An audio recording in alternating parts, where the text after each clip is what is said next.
1547 murió el rey Francisco y Enrique ascendió al trono. La nueva situación entrañaba serios peligros para Diana de Poitiers. Acababa de cumplir 48 años y, a pesar de sus baños fríos y las pociones que, según se decía, usaba para conservarse joven y lozana, su edad comenzaba a notarse. Ahora que era rey Enrique, quizá regresara al lecho de la reina e hiciera lo que habían hecho otros reyes, elegir sus amantes de entre el sinnúmero de jóvenes bellezas que hacían que la corte francesa fuese la envidia de toda Europa. Después de todo, el rey solo tenía 28 años y era muy apuesto. No obstante, Diana no se rindió con tanta facilidad, seguiría cautivando y subyugando a su amante como lo había hecho durante los últimos 11 años.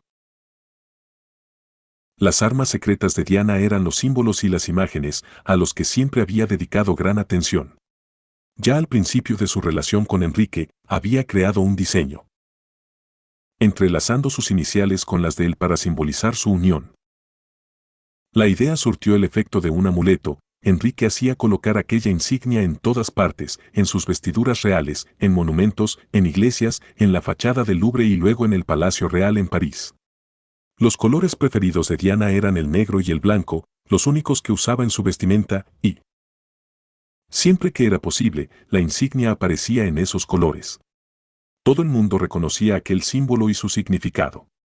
Sin embargo, poco después de que Enrique ascendió al trono, Diana fue más lejos aún, decidió identificarse con la diosa romana Diana, su tocaya. Diana era la diosa de la caza y de la pesca, los tradicionales pasatiempos reales y las pasiones particulares de Enrique. Además, en el arte renacentista, Diana simbolizaba la castidad y la pureza. Que una mujer como Diana se identificara con esa diosa de inmediato conjuraría todas aquellas imágenes en los miembros de la corte y le otorgaría un aura de respetabilidad. Al simbolizar de esta manera su casta relación con Enrique, se diferenciaría también de las adúlteras relaciones de las amantes reales del pasado.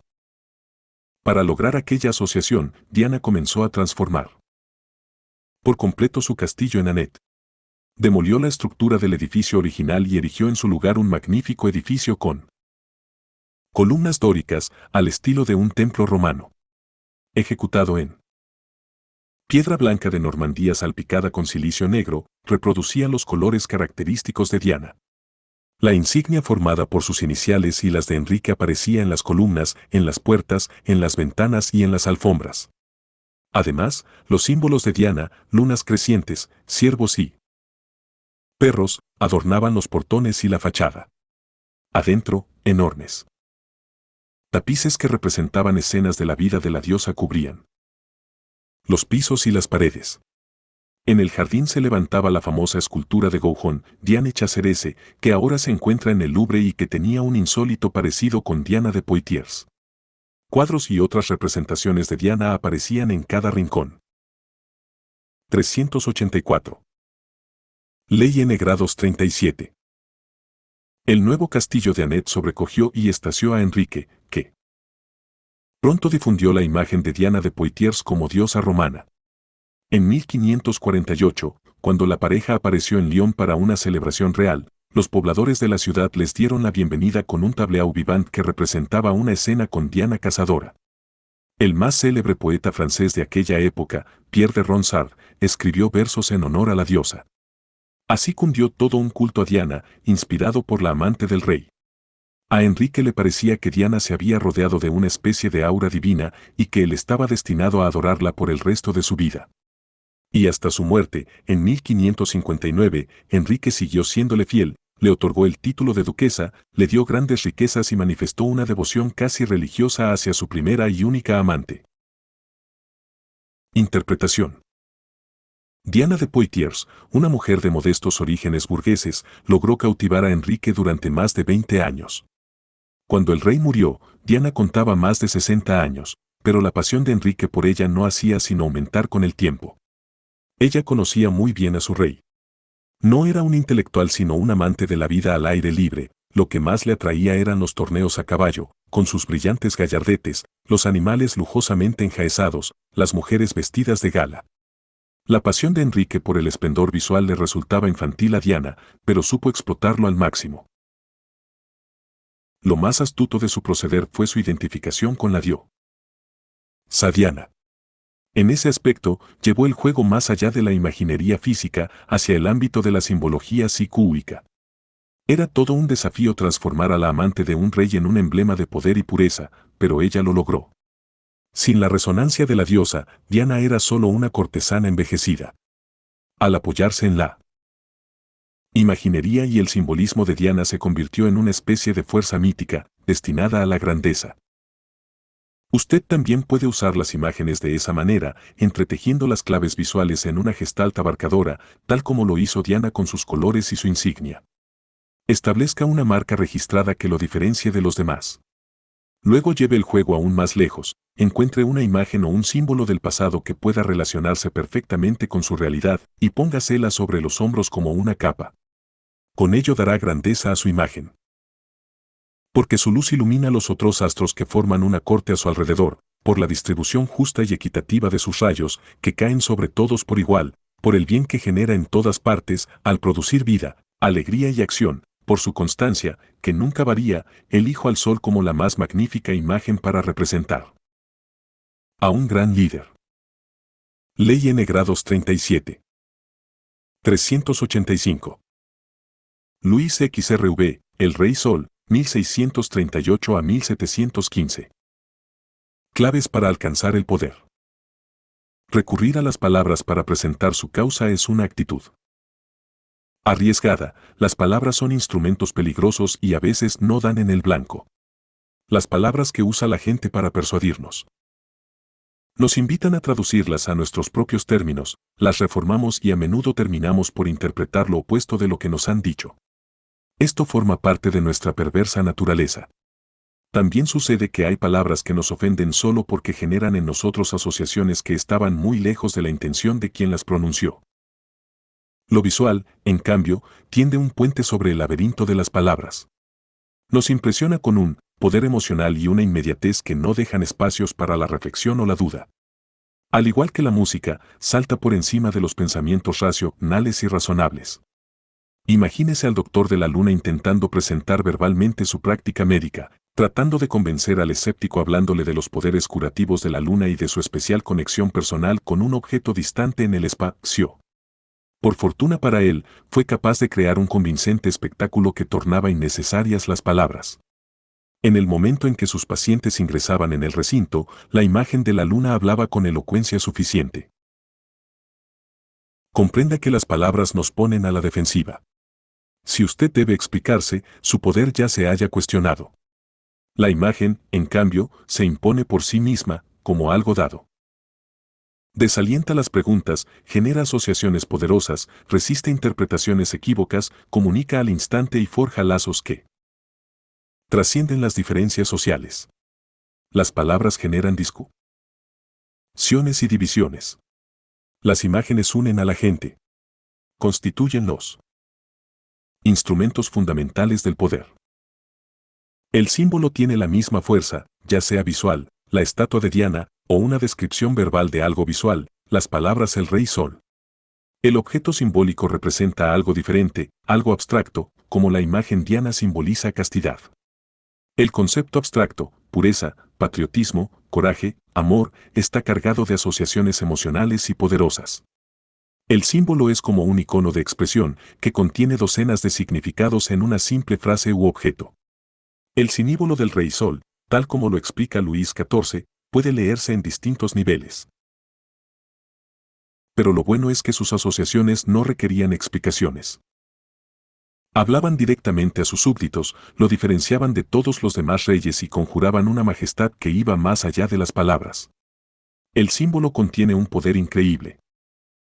El primer paso para usar símbolos e imágenes consiste en comprender la predominancia de la vista sobre los demás sentidos. Se ha afirmado que, antes del Renacimiento, la vista y los demás sentidos funcionaban en un nivel de relativa igualdad. Pero a partir del Renacimiento la vista ha pasado a dominar por sobre los demás y es el sentido del que más dependemos y en él. 386. A la N grados 37. ¿Qué más confiamos? Como decía Gracián, por lo general, la verdad se ve, muy rara vez se oye. Cuando el pintor renacentista Fra Filippo Lippi fue capturado y esclavizado por los moros, recuperó la libertad haciendo un boceto de su amo sobre una pared blanca, con un trozo de carbón. Cuando el amo vio el dibujo, de inmediato comprendió el poder de un hombre capaz de crear tales imágenes, y liberó a Fra Lippi. Esa única imagen fue mucho más potente que cualquier argumento verbal que pudiese haber presentado el artista. Nunca descuide la forma en que dispone lo visual. Factores como el color, por ejemplo, tienen una enorme resonancia simbólica.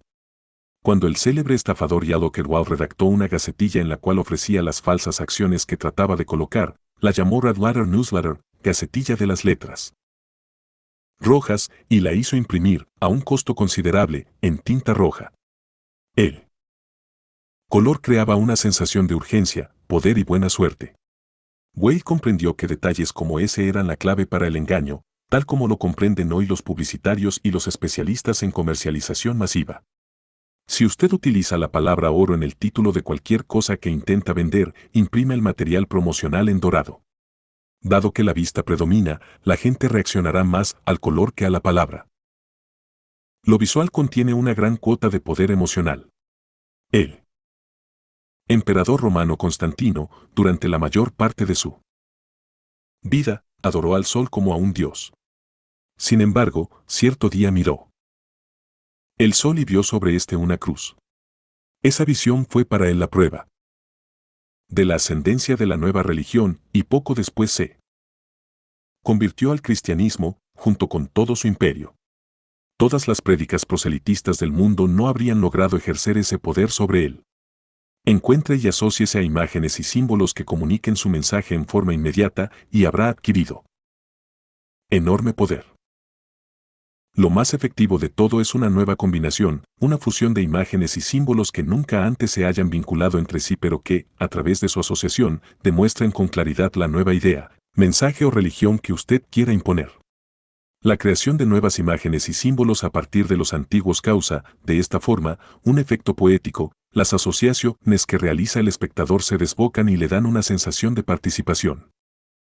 Las imágenes visuales suelen aparecer en forma de secuencia, y este orden crea un símbolo.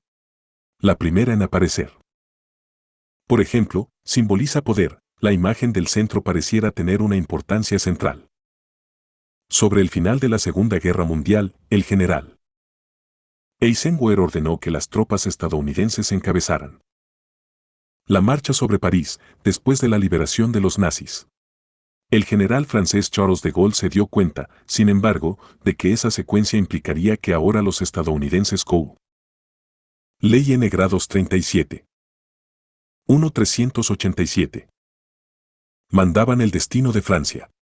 Mediante mucha manipulación, de Gaulle logró que fueran él y la segunda división blindada francesa quienes marcharan a la cabeza de las fuerzas liberadoras. La estrategia funcionó. Después de aquella puesta en escena, los aliados comenzaron a tratarlo como al nuevo líder de la Francia independiente. De Gaulle sabía que un líder debe ponerse a la cabeza de sus tropas en el sentido literal de la expresión. Esa asociación visual es crucial para la respuesta emocional que debe generarse. Las cosas cambian en el juego de los símbolos. Quizá ya no sea posible posar como rey solo envolverse en el manto de Diana cazadora. Sin embargo, usted puede asociarse en forma más indirecta con tales símbolos. Y, por supuesto, puede crear su propia mitología a partir de figuras de la historia más reciente, personas ya muertas pero que siguen provocando poderosas fuerzas de asociación en la gente. La idea es generarse un aura, una imagen que su apariencia común y normal, por sí sola, no puede crear. En sí misma, Diana de Poitiers no tenía poderes tan radiantes, era tan humana y común como la mayoría. Pero el símbolo la elevó por encima de la multitud humana y la hizo parecer divina. Utilizar símbolos también tiene un efecto más cortesano, dado que suelen ser menos agresivos que las palabras. El psicote terapeuta Milton H. Erickson siempre trataba de encontrar símbolos e imágenes que lograran la comunicación con los pacientes de una manera que no se conseguía mediante las palabras. Cuando trataba con pacientes muy perturbados, no los interrogaba en forma directa, sino que hablaba de algo irrelevante, como el cruce del desierto de Arizona, donde había ejercido su profesión en la década de los 50. Con esa descripción, llegaría, poco a poco, al símbolo apropiado para lo que sospechaba era el problema del paciente. Si percibía, por ejemplo, que el sujeto se sentía aislado, Erickson hablaba de un único tamarindo en medio del desierto, aislado y castigado por los vientos. El paciente hacía una relación emocional con el árbol como símbolo de soledad y se abría a los sondeos del terapeuta. Utilice el poder de los símbolos para convocar, animar y unir sus tropas o su equipo. Durante la rebelión de 1648 contra la corona francesa, las fuerzas leales al rey insultaban a los rebeldes comparándolos con las ondas, en francés, frondes, que los niños usan para asustar a los muchachos más grandes. El cardenal de Retz decidió convertir ese término despectivo en el símbolo de los rebeldes. El levantamiento se conoció como la Fronde, y los rebeldes, como frondeurs. Comenzaron a usar en sus sombreros bandas cuñas simbolizaban una onda, y la palabra pasó a ser su grito de batalla. Sin este símbolo, quizá la rebelión se hubiese apagado poco a poco. Procure siempre encontrar un símbolo para representar su causa, y cuanto más emocionales sean las 388. Una ley N grados 37. Asociaciones, tanto mejor. La manera más eficaz de usar imágenes y símbolos consiste en reunirlos en un gran espectáculo que impresione a la gente y la distraiga de realidades desagradables. Es muy fácil de lograr, a la gente le encanta lo grandioso, lo espectacular, lo que se destaca en forma exagerada. Apele a esas emociones y acudirán a sus espectáculos en multitudes. Lo visual es el camino más fácil y directo al corazón de los otros. Imagen. La cruz y el sol. Crucifixión y refulgencia total. Con la una superpuesta al otro, una nueva realidad toma forma y un nuevo poder asciende. El símbolo no requiere explicación. Autoridad, a la gente siempre le impresiona la apariencia superficial de las cosas. El príncipe debiera, en épocas adecuadas del año, mantener a su pueblo ocupado y entretenido con festividades y espectáculos. Nicolás Maquiavelo, 1469 a 1527. Invalidación. No se puede lograr el poder si se ignoran las imágenes y los símbolos. No hay invalidación posible para esta ley. 3S9. Ley N grados. 38. Piense como quiera, pero compórtese como los demás. Criterio. Si usted hace ostentación de ir contra la corriente, alardeando acerca de sus ideas poco convencionales y sus actitudes heterodoxas, la gente pensará que usted solo desea llamar la atención y que desprecia a los demás. Encontrarán la forma de castigarlo por hacerlos sentir inferiores. Es mucho más seguro confundirse con la masa y adoptar un cierto aire común. Limítese a compartir su originalidad con amigos tolerantes y con aquellas personas de las que está seguro que aprecian su forma de ser diferente y especial. 390. Transgresión de la ley. Alrededor del año 478 a.C., la ciudad de Esparta envió una expedición a Persia, al mando del joven noble espartano Pausanias. Las ciudades-estado de Grecia habían repelido recientemente una poderosa invasión de Persia, y ahora Pausanias, junto con los barcos aliados de Atenas, había ordenado castigar a los invasores y recuperar las islas y las ciudades costeras que los persas habían ocupado. Tanto los atenienses como los espartanos tenían gran respeto por Pausanias, quien había demostrado ser un temerario guerrero y poseer un gusto especial por lo dramático. Con sorprendente rapidez Pausanias y sus tropas recuperaron Chipre, luego avanzaron hacia la zona de Asia Menor entonces llamada el Esponto, y capturaron Bizancio, la actual Estambul. Después de haberse adueñado de parte del imperio persa, Pausanias comenzó a mostrar comportamientos que iban más allá de su extravagancia y ostentación habituales. Apareció en público con pomada en el cabello, ataviado con sueltas túnicas persas y acompañado de una escolta de egipcios. Celebraba opulentos banquetes en los que se sentaba al estilo persa y exigía ser entretenido. Dejó de tratar a sus viejos amigos y entabló comunicación con el rey persa Jerjes. Todo su comportamiento correspondía más a un dictador persa que a un espartano. Evidentemente, el poder y el éxito se le habían subido a la cabeza. Los integrantes de su ejército, tanto atenienses como espartanos, pensaron, en un primer momento, que aquello sería una manía pasajera. Pausanias siempre había sido un tanto exagerado. Pero cuando expresó su desdén por la vida simple de los griegos e insultó a los soldados griegos, sintieron que había ido demasiado lejos. Aunque no había evidencias concretas, se difundió el rumor de que se había pasado al otro bando y soñaba con convertirse en una especie de Jerjes griego. Para sofocar la posibilidad de un motín, los espartanos relevaron a Pausanias de su mando y le ordenaron regresar a Esparta.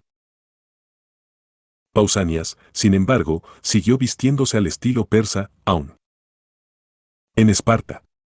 Al cabo de algunos meses, alquiló por su cuenta un trireme y regresó al Helesponto, tras anunciar a sus compatriotas que continuaría la lucha contra los persas. En realidad tenía planes muy diferentes: autodesignarse regente de toda Grecia, con la ayuda del propio Jerjes. Los espartanos lo declararon enemigo público y enviaron un barco para capturarlo. Pausanias se rindió, seguro de poder librarse de los cargos de alta traición. En el juicio salió a relucir que durante su función como comandante había insultado, una y otra vez, a sus compatriotas griegos, erigiendo, por ejemplo, monumentos en su propio nombre, en lugar de hacerlo en el nombre de las ciudades cuyas tropas habían luchado con él, como dictaba la costumbre. Sin embargo, Pausanias resultó tener razón. A pesar de las pruebas de sus numerosos contactos con el enemigo, los espartanos se negaron a encarcelar a un hombre de tan noble cuna y lo dejaron en libertad. Ley N. Grados 1-391. Creyéndose intocable, Pausanias contrató a un mensajero para que llevara una carta a Jerjes. El mensajero, sin embargo, la entregó a las autoridades espartanas. Estos hombres quisieron averiguar más sobre el asunto, de modo que pidieron al mensaje que concertara una cita con Pausanias en el templo, donde ellos pudiesen ocultarse y escuchar detrás de un tabique. Lo que oyeron decir a Pausanias los escandalizó tanto, nunca habían oído a ninguno de sus propios ciudadanos referirse con tanto desprecio del estilo de vida espartano, que ordenaron arrestar de inmediato a Pausanias.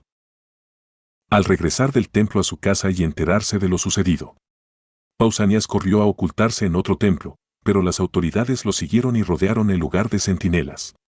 Pausanias se negó a entregarse.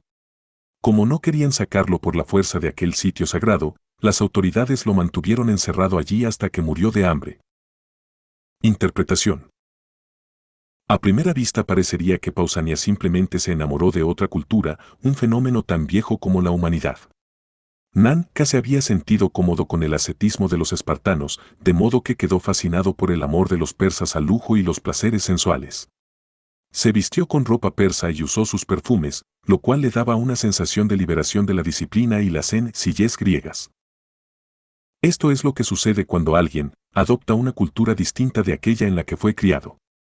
A menudo, sin embargo, sucede algo más: quienes hacen ostentación de su fascinación con una cultura diferente expresan, en cierta medida, menosprecio por la suya propia.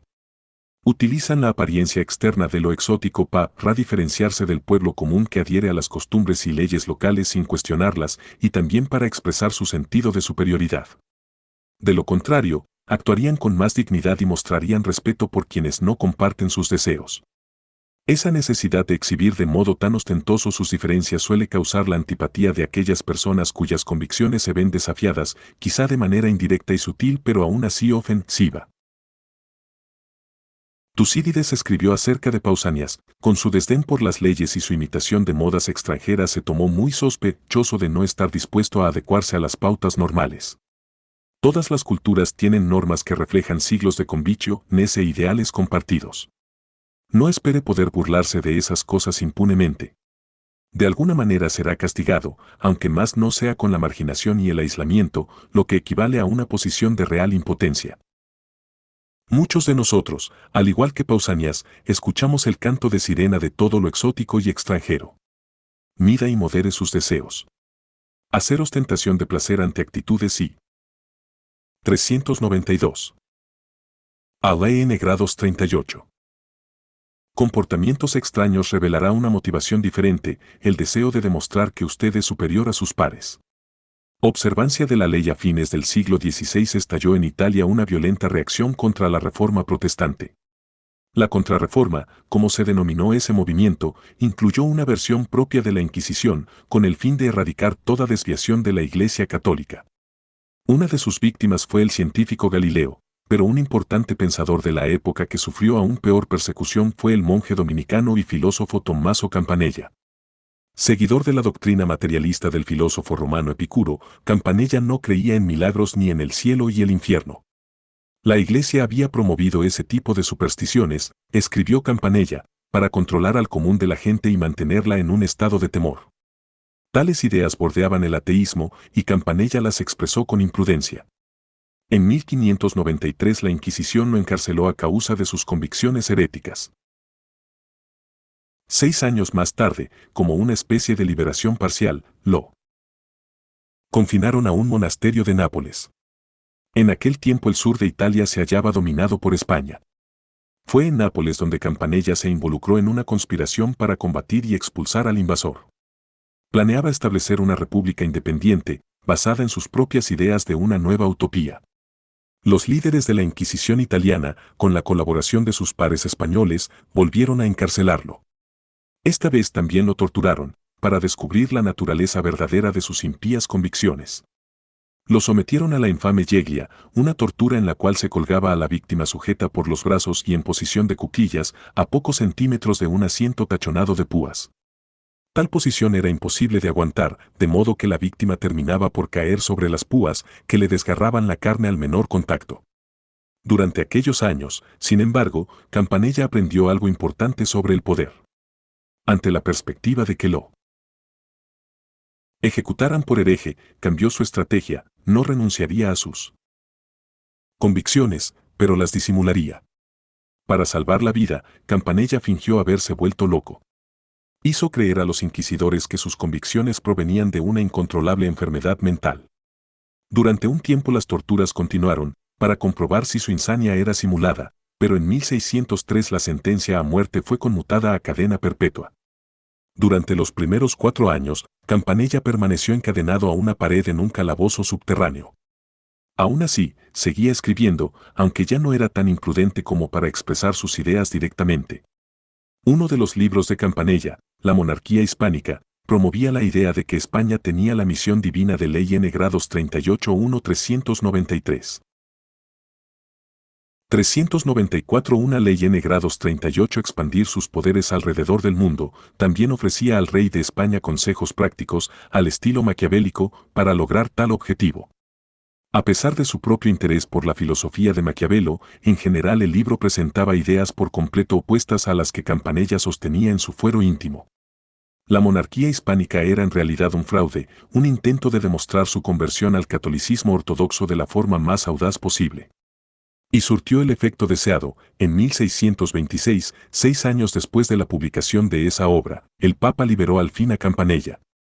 Tras recuperar la libertad, Campanella escribió El ateísmo conquistado, un libro que atacaba a los librepensadores, maquiavelistas, calvinistas y herejes de todo tipo. Está escrito en forma de debates, en los cuales los herejes expresan sus convicciones, refutadas por argumentos que defienden la superioridad del catolicismo. Resultaba obvio que Campanella había cambiado de ideas, su libro no dejaba lugar a dudas. Al menos, en apariencia. Los argumentos puestos en boca de los herejes nunca antes habían sido expresados con tanta locuacidad. Al fingir que presentaba los puntos de vista heréticos solo para rebatirlos, Campanella hizo un apasionado sumario de los argumentos contra el catolicismo. Cuando la otra parte, supuestamente la suya, contestaba defendiendo al catolicismo, recurría a aburridos clichés y explicaciones confusas. Breves y elocuentes, los argumentos de los heréticos parecían audaces y sinceros. Los extensos argumentos a favor del catolicismo eran tediosos y poco convincentes. Los católicos que leían el libro lo encontraban perturbador y ambiguo, pero no podían afirmar que fuera herético ni que Campanella debiera volver a la cárcel. Al fin y al cabo, en su defensa del catolicismo recurría a argumentos que ellos mismos habían utilizado. En los años siguientes, el ateísmo conquistado se convirtió en una Biblia para los ateos, maquiavélicos y libertinos,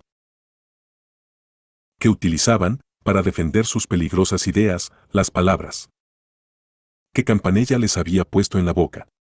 Al mostrar una falsa fachada de conformidad, al tiempo que expresaba sus verdaderas convicciones de manera tal que sus simpatizantes pudieran comprenderlas, Campanella demostró que había aprendido la lección. Interpretación frente a su espantosa persecución, Campanella ideó 3 pasos estratégicos que le salvaron la vida, lo liberaron de la prisión y le permitieron seguir expresando sus convicciones. Simuló locura, es decir, el equivalente medieval de eludir la responsabilidad por las propias acciones. Hoy en día echamos la culpa a nuestros padres. A continuación escribió un libro que expresaba exactamente lo opuesto de lo que él creía en realidad.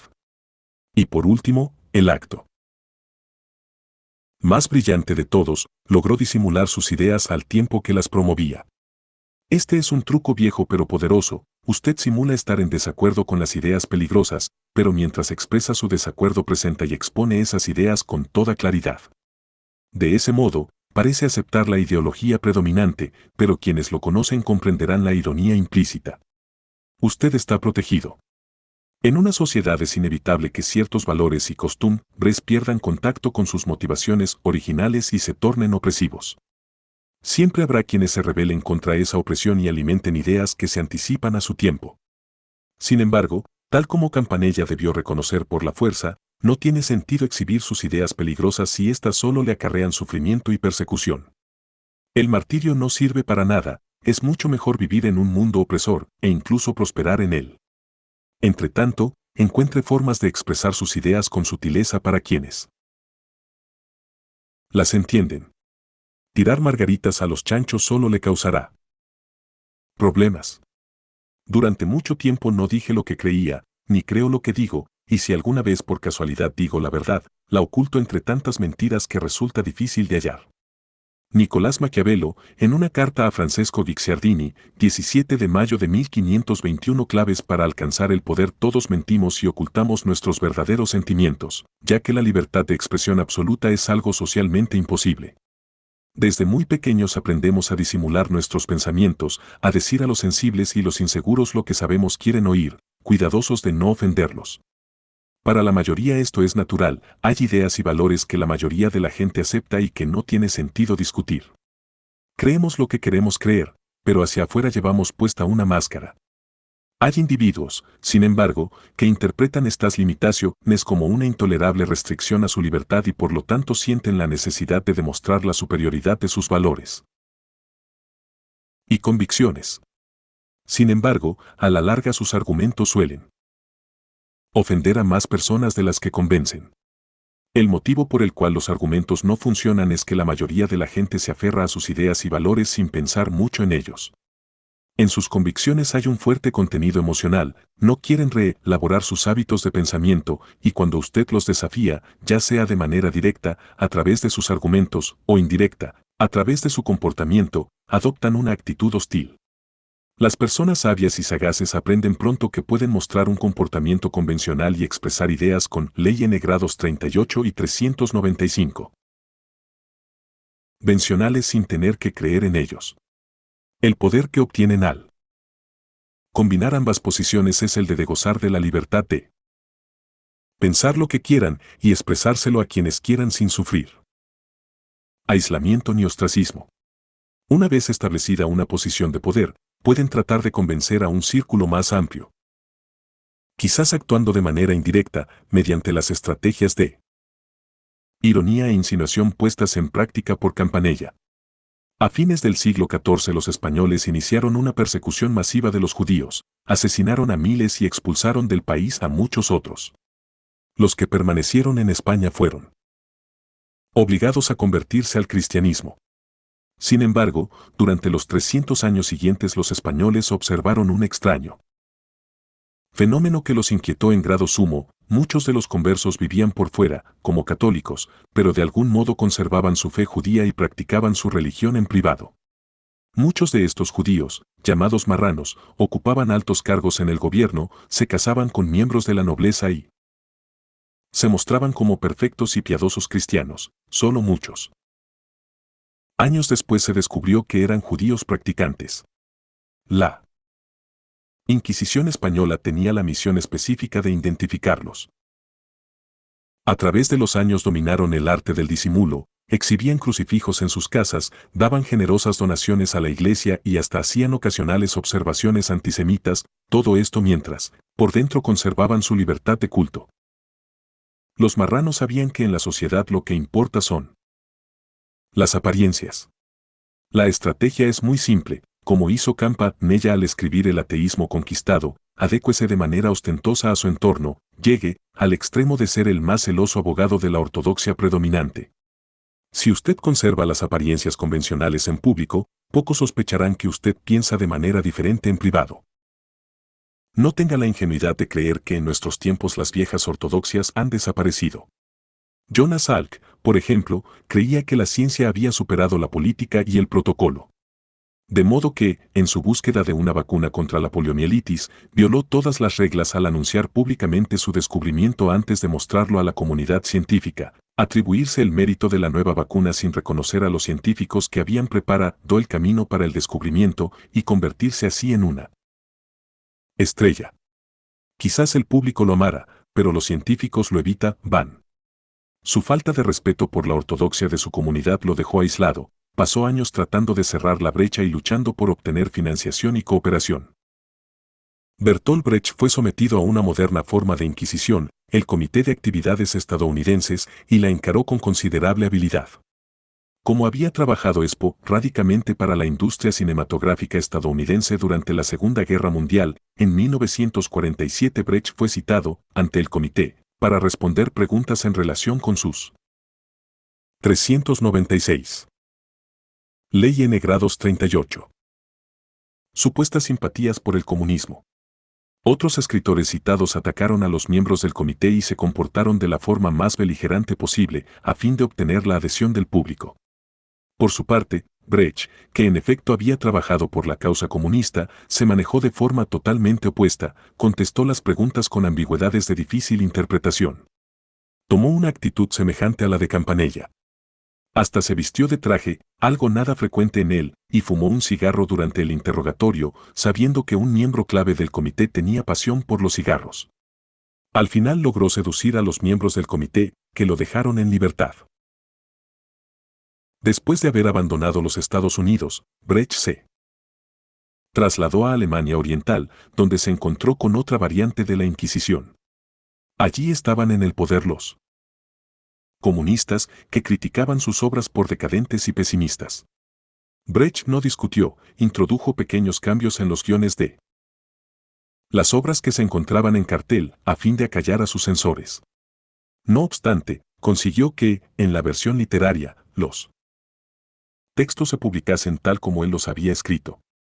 En ambos casos, su fachada conformista le dio la libertad de trabajar sin problemas, sin tener que cambiar su forma de pensar. Al final, logró transitar sano y salvo por tiempos peligrosos en diferentes países. Gracias a su fingido conformismo, con lo cual demostró que era más poderoso que las fuerzas de la represión. El hombre que maneja bien el poder no solo evita ofender al prójimo como Pausanias y Salk, sino que aprende a interpretar el papel del sagaz zorro y simular un cierto toque común. Esta es la maniobra a la que han recurrido estafadores y políticos de todos los tiempos. Líderes como Julio César y Franklin D. Roosevelt superaron su natural posición aristocrática para cultivar cierta familiaridad con el hombre común.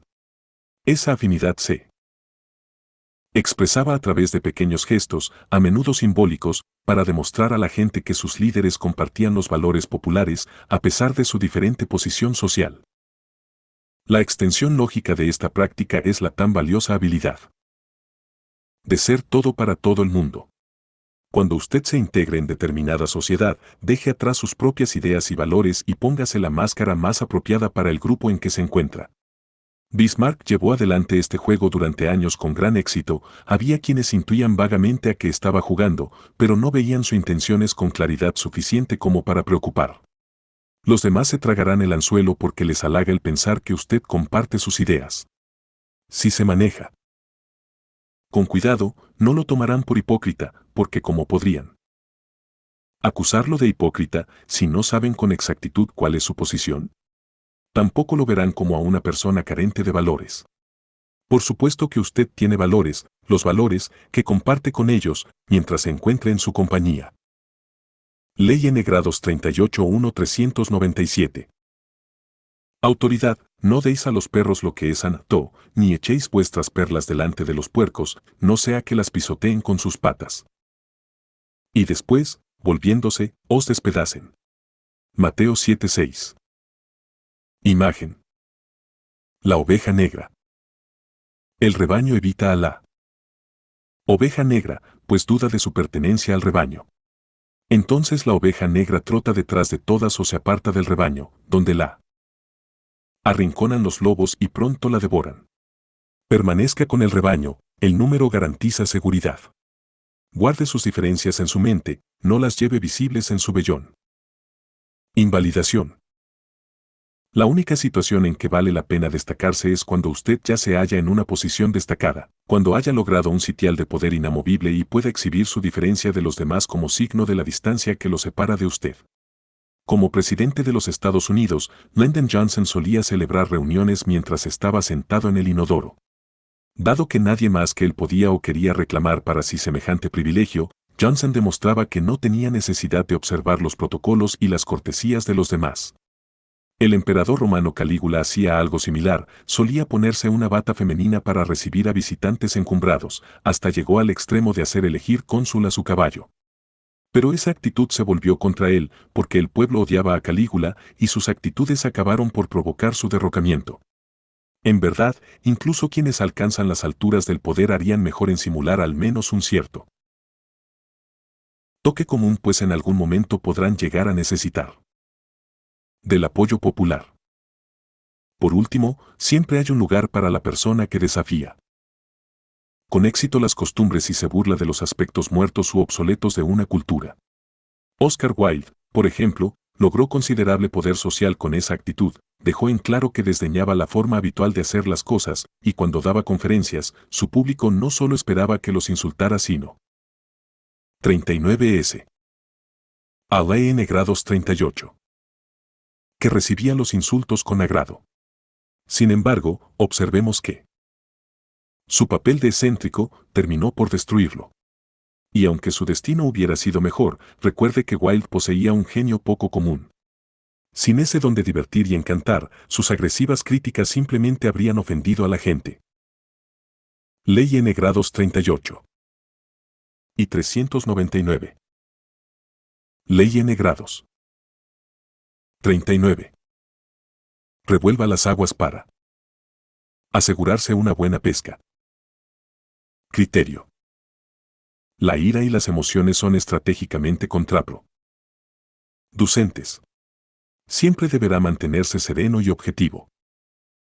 Pero si puede enfurecer a sus enemigos mientras usted conserva la calma, obtendrá una ventaja decisiva. Desubique a sus enemigos, descubra la grieta a través de la cual pueda sacudirlos y manejarlos. 400. Transgresión de la ley. En enero de 1809, un agitado y ansioso Napoleón regresó a toda prisa a París desde el frente de la guerra con España. Sus espías y confidentes habían confirmado el rumor de que su canciller Talleyrand junto con Fouché, su ministro de policía, estaban conspirando contra él. En cuanto llegó a la capital, el consternado emperador convocó a todos sus ministros al palacio. Ya en la reunión, que se realizó inmediatamente después de su arribo, Napoleón comenzó a pasearse de un extremo al otro del recinto mientras despotricaba, sin hacer acusaciones directas, contra los conspiradores, los especuladores que hacían caer el mercado accionario, los legisladores que demoraban sus políticas y sus propios ministros que socavaban su poder. Mientras Napoleón hablaba, Talleyrand permaneció apoyado contra la repisa de la chimenea, con expresión de total indiferencia. Enfrentando directamente a Talleyrand, Napoleón anunció, para esos ministros, la traición ha comenzado en el momento en que se han permitido dudar. El emperador esperaba que, al pronunciar la palabra traición, el ministro hiciera alguna manifestación de temor. Pero Talleyrand se limitó a sonreír, tranquilo y un poco aburrido. Ver a un subordinado que permanecía aparentemente sereno ante cargos que podían llevarlo a la horca terminó de enojar a Napoleón. Había ministros que querían verlo muerto, dijo al tiempo que daba un paso más hacia Talleyrand, quien le devolvió la mirada sin dejarse perturbar. Por fin, Napoleón explotó. «Usted es un cobarde», le gritó a Talleyrand. «Un hombre sin don y fe. Para usted, nada es sagrado. De ser necesario, vendería a su propio padre.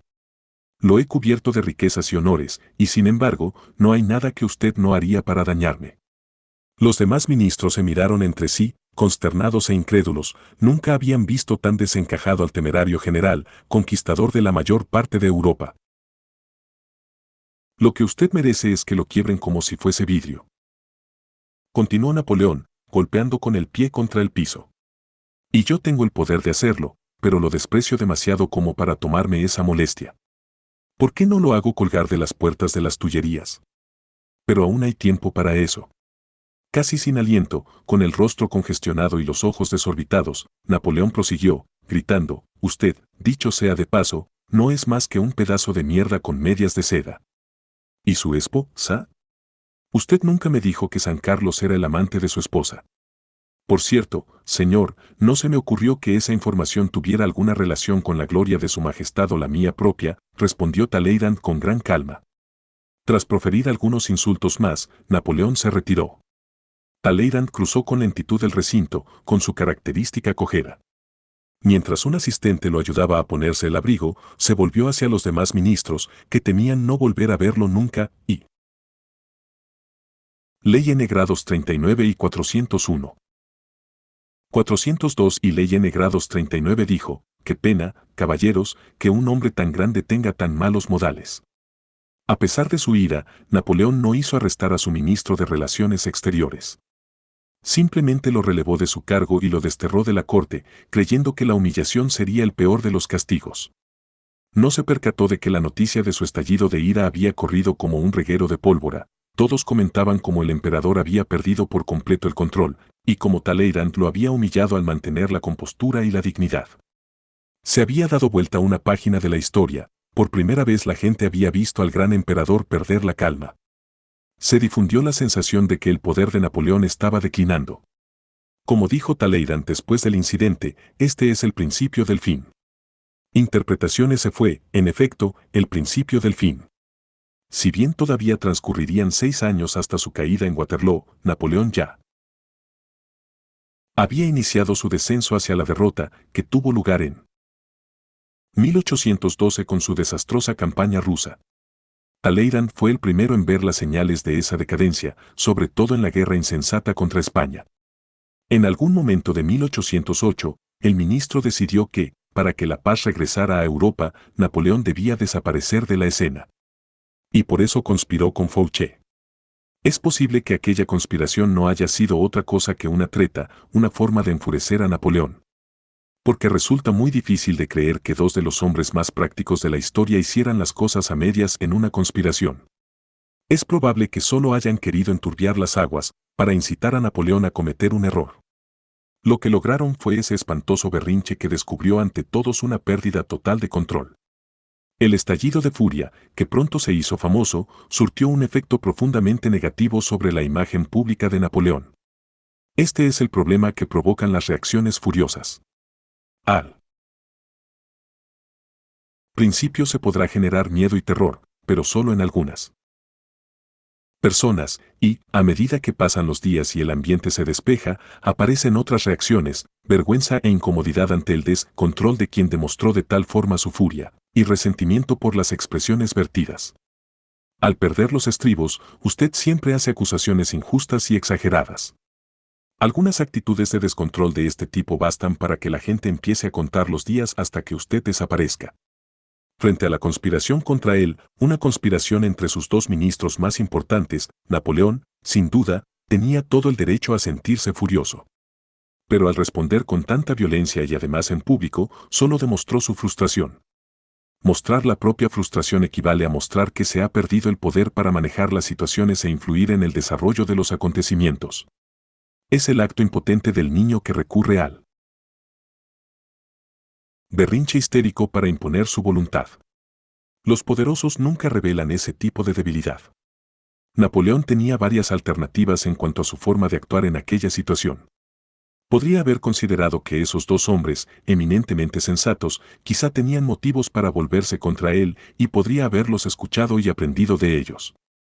Podría haber intentado recuperarlos para su causa. Podría haberse librado de ellos y convertir el encarcelamiento o la muerte de ambos en una amenazadora manifestación de su poder. Nada de gritos, berrinches infantiles ni incómodas consecuencias, sino, simplemente, un sereno y definitivo corte de la relación. Recuerde, los berrinches no intimidan ni inspiran lealtad.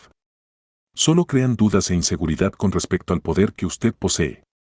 Al exponer sus puntos débiles, ese tipo de tempestuosos estallidos suelen presagiar una caída. Observancia de la ley a fines de la década de 1920, Haile Selassie casi había alcanzado su objetivo de asumir el control total de Etiopía, un país que él consideraba necesitado de un liderazgo fuerte y unificado. Como regente en nombre de la emperatriz Sauditu, hijastra de la fallecida reina, heredera del trono, Selassie había dedicado varios años a debilitar el poder de los diversos caudillos etíopes. Ahora un solo obstáculo se interponía en su camino, la emperatriz y su esposo, Ras Guksa. Selassie sabía que la pareja real lo odiaba y quería deshacerse de él, de modo que, a fin de coartarles toda posibilidad de conspirar contra él, nombró a Guksa gobernador de la provincia norteña de Behemeder, con lo cual obligó a dejar la capital, donde vivía la emperatriz. Durante varios años Guksa desempeñó el papel de leal administrador. Sin embargo, Selassie no se fiaba de él, sabía que Guksa y la emperatriz tramaban vengarse. Al pasar el tiempo sin que Guksa hiciese movimiento alguno, las posibilidades de una conspiración aumentaban. Selassie sabía que era lo que debía hacer, tentar a Guksa e incitarlo a entrar en acción antes de que estuviese preparado. Durante varios años, una de las tribus del norte, la tribu de Asebu-Galias, había permanecido en estado de rebelión contra el trono, robaba y saqueaba a las aldeas locales y se negaba a pagar los impuestos. Selassie no hizo nada para detenerlos, por el contrario, permitió que se volvieran más fuertes. Por fin, en 1929, ordenó a Ras Guksa que encabezara un ejército contra los jefes tribales rebeldes. Guksa accedió, aunque por dentro estaba furioso, no guardaba resentimiento alguno contra los Asebu-Galias y la exigencia de combatirlos sería su orgullo. No podía desobedecer la orden, pero mientras equipaba las tropas para la campaña, hizo circular un rumor nefasto, que Selassie estaba en tratativas con el Papa y que planeaba convertir el país a ley N grados 39 y 403. 404 y ley N grados 39 catolicismo y transformarlo en una colonia de Italia. El ejército de Guksa fue creciendo y algunas de las tribus, de las que provenían sus soldados, aceptaron en secreto luchar contra Selassie. En marzo de 1930, una fuerza de 35.000 hombres comenzó a marchar, no sobre los Asebu-Galias, sino con rumbo al sur, hacia la capital, Addis Abeba. Confiado y seguro con sus fuerzas armadas cada vez mayores, Guksa encabezó abiertamente una guerra santa para derrocar a Selassie y volver a poner el país en manos de verdaderos cristianos. Guksa no supo ver la trampa que se le había tendido. Antes de que Selassie le hubiese ordenado combatir a los Asebu-Galias, se había asegurado el apoyo de la iglesia etíope. Y antes de que estallara la revuelta, había sobornado a varios de los aliados clave de Guksa para que no participaran en la batalla. Mientras el ejército rebelde marchaba hacia el sur, varios aviones sobrevolaron las columnas y dejaron caer panfletos en los que se anunciaba que la máxima iglesia oficial había reconocido a Selassie como el verdadero líder cristiano de Etiopía y excomulgado a Guksa por fomentar una guerra civil. Esos panfletos mitigaron las exaltadas emociones que inspiraban la cruzada sagrada. Cuando llegó el momento del enfrentamiento y no aparecieron los aliados que habían prometido apoyar a Guksa, los soldados comenzaron a huir o a desertar al bando contrario. Cuando al final estalló la lucha, el ejército rebelde sucumbió con rapidez. Ras Guksa se negó a rendirse y murió en combate. La emperatriz, desolada por la muerte de su esposo, falleció algunos días más tarde. El 30 de abril, Selassie emitió una proclama formal para anunciar su nuevo título, emperador de Etiopía. Interpretación: Haile Selassie siempre veía los posibles hechos por anticipado. Sabía que, si dejaba que Ras Guksa decidiera el momento y el lugar de la revuelta, el peligro sería mucho mayor que si lo obligaba a actuar según los términos impuestos por el propio Selassie. Así que manejó las circunstancias de modo tal que Guxa fuera llevado a rebelarse, al sentirse ofendido en su orgullo cuando el hombre al que tanto odiaba le ordenó luchar contra quienes no tenían conflicto alguno con él. Al planificar todo por adelantado, Selassie se aseguró de que la rebelión de Guxa se frustrara y él pudiera utilizarla para deshacerse de sus últimos dos enemigos. Esta es la esencia de la ley. Cuando las aguas están calmas, los adversarios tienen tiempo y espacio para tramar acciones que ellos iniciarán y controlarán. Así que revuelva las aguas, obligue al pez a salir a la superficie y fuerce a actuar a sus adversarios antes de que estén preparados, róbeles la iniciativa. La mejor forma de hacerlo consiste en manipular las emociones incontrolables del enemigo, el orgullo, la vanidad, el amor o el odio. Una vez que las aguas estén revueltas, el pequeño pez no puede sino tragar el anzuelo. Cuanto más furioso esté, tanto menos control tendrá y terminará atrapado en el remolino armado por usted y se ahogará. Un soberano nunca lanza un ejército al ataque por ira, un líder nunca debiera iniciar una guerra a partir del odio. Sun Tzu, siglo RVA.C. Claves para alcanzar el poder. En general, la persona furiosa termina pareciendo ridícula, porque su reacción suele resultar desproporcionada con respecto a lo que la provocó, ha tomado las cosas demasiado en serio y exagerado la dimensión del daño o el insulto del que ha sido víctima. Este tipo de individuo suele ser tan sensible que hasta causa risa la facilidad con que toman todo en forma personal. Más graciosa aún es su convicción de que los estallidos de furia son muestra de poder. En realidad, son todo lo contrario, la petulancia no es señal de poder sino de impotencia. Quizás al principio los demás se sienten sorprendidos por sus berrinches, pero al final perderán todo respeto por usted. Y también comprenderán que les resultará muy fácil socavar el poder de una persona tan poco capaz de controlarse. Sin embargo, la solución no consiste en reprimir las reacciones furiosas o emotivas, porque la represión nos quita energías y nos impulsa a conductas extrañas. En cambio, debemos modificar nuestra perspectiva, comprender que en el ámbito social y en el juego del poder nada es personal. Todos nos hallamos atrapados en una cadena de hechos originada en un momento muy anterior al presente. A menudo, nuestra ira se arraiga en problemas de nuestra infancia, en los problemas de nuestros padres, que provienen, a su vez, de la infancia de ellos, y así sucesivamente. Nuestra ira también tiene raíces en las diversas interacciones con otras personas a lo largo de nuestra vida, en las desilusiones y amores frustrados que hemos sufrido. Con frecuencia un individuo aparecerá como el instigador de nuestra ira, pero se trata de algo mucho más complicado, que va mucho más allá de lo que el individuo nos dijo o hizo. Si una persona se enfurece con usted y esa reacción parece por completo desproporcionada en relación con lo que usted le hizo, deberá recordar que esa ira no va solo dirigida a usted. No sea tan vanidoso. La causa es mucho más grande, se remonta en el tiempo, acumula docenas de heridas previas, y en realidad no vale la pena intentar comprenderla. En lugar de verlo como una cuestión personal, considere el estallido emocional como un movimiento de poder disimulado, un intento de controlar o castigar, disfrazado con el manto de la ofensa y la ira. Ley N grados 39.405. Este cambio de perspectiva le permitirá jugar el juego del poder con mayor claridad y energía. En lugar de reaccionar en forma desmedida y verse envuelto en las emociones de los demás, usted puede revertir esa pérdida de control del otro y usarla en beneficio propio. Usted mantiene fría la cabeza, mientras que el otro la pierde. Durante una importante batalla de la Guerra de los Tres Reinos, que tuvo lugar en China en el siglo III después de Cristo, los asesores del comandante TSAO descubrieron documentos que demostraban que ciertos generales del emperador habían conspirado contra el enemigo, por lo cual instaron al comandante a arrestarlos y hacerlos ejecutar. En lugar de eso, TSAO hizo quemar los documentos y dejó que el asunto cayera en el olvido. En ese momento crítico de la batalla, alterarse o reclamar justicia habría jugado en su contra, pues cualquier tipo de acción violenta originada en la ira hubiese llamado la atención sobre la deslealtad de aquellos generales y así habría dañado la moral de las tropas. La justicia podía esperar, el comandante ya se encargaría de ella a su debido tiempo. TSAO conservó la calma y tomó la decisión adecuada. Compare esta actitud con la reacción de Napoleón frente a la Supuesta traición de Talleyrand. En lugar de tomar la conspiración como algo personal, el emperador debió haber actuado como TSAO, evaluando con cuidado las consecuencias de cualquier acción que correspondiera. La respuesta más apropiada para alguien tan poderoso habría sido ignorar a Talleyrand, o volver a ganar al ministro para su causa, o bien castigarlo más adelante. La ira no hace sino reducir las opciones, y el poderoso no puede prosperar sin opciones.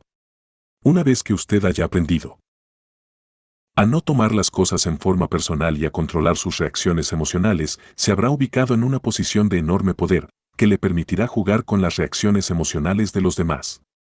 Empuje a los inseguros a la acción, impugnando su hombría y tentándolos con la perspectiva de una victoria fácil. Haga como hizo Houdini cuando lo desafió el menos famoso artista del escape Cleppini, muestre una aparente debilidad. Houdini permitió que Cleppini robara la clave de la combinación para abrir un par de esposas, para incitar a su adversario a actuar. Eso le permitirá derrotarlo con facilidad. También ante los arrogantes usted puede mostrarse más débil de lo que en realidad es, para tentarlos a actuar de manera precipitada. Sanpin, comandante de los ejércitos de Chei y leal discípulo de Sun Tzu, en cierta oportunidad encabezó sus tropas para enfrentar al ejército de Wei, cuyo número duplicaba al de Sanpin. Encendamos cientos de miles de fogatas cuando nuestro ejército entre en Wei, sugirió Sanpin. 50.000 al día. 406. ALN grados 39. Siguiente, y solo 30.000 el tercer día. Al tercer día, el general que se hallaba al mando del ejército de Wei exclamó, y ya sabía yo que los hombres de Chei eran cobardes, y al cabo de solo 3 días, más de la mitad desertó. Así que el general dejó atrás su pesada y lenta infantería y, decidido a aprovechar la oportunidad, atacó con celeridad el campamento de las tropas de Chei, con una fuerza poco armada. Las tropas de Sun Pen retrocedieron, con el fin de que el ejército de Wei lo siguiera hasta un estrecho paso, donde lo atacaron de sorpresa y lo destruyeron. Muerto el general de Wei y diezmadas sus fuerzas, Sun Pen logró derrotar con facilidad al resto del ejército. Por último, frente a un impetuoso y precipitado enemigo, no reaccionar resulta una reacción excelente. Siga la táctica de Talleyrand, nada es tan irritante como un hombre que mantiene la calma mientras los demás la pierden. Cuando usted pueda obtener una ventaja desconcertando a su adversario, adopte una posición de aristocrática displicencia, sin burlarse ni mostrarse triunfante sino solo haciendo gala de suma indiferencia. Esto encenderá la mecha. Cuando su adversario se haya puesto en una situación embarazosa a raíz de sus arranques de ira, usted habrá ganado varias victorias, una de las cuales es que, frente a una actitud infantil, usted logró mantener su dignidad y compostura. Imagen, el estanque de los peces. Las aguas son claras y calmas, y los peces están más cerca del fondo que de la superficie. Revuelva las aguas, y comenzarán a emerger. Revuélvalas un poco más, y se irritarán y morderán lo que tengan a su alcance, incluso un anzuelo con carnada. Autoridad, si su adversario es temperamental y precipitado, procure irritarlo. Si es arrogante, trate de fomentar su egocentrismo.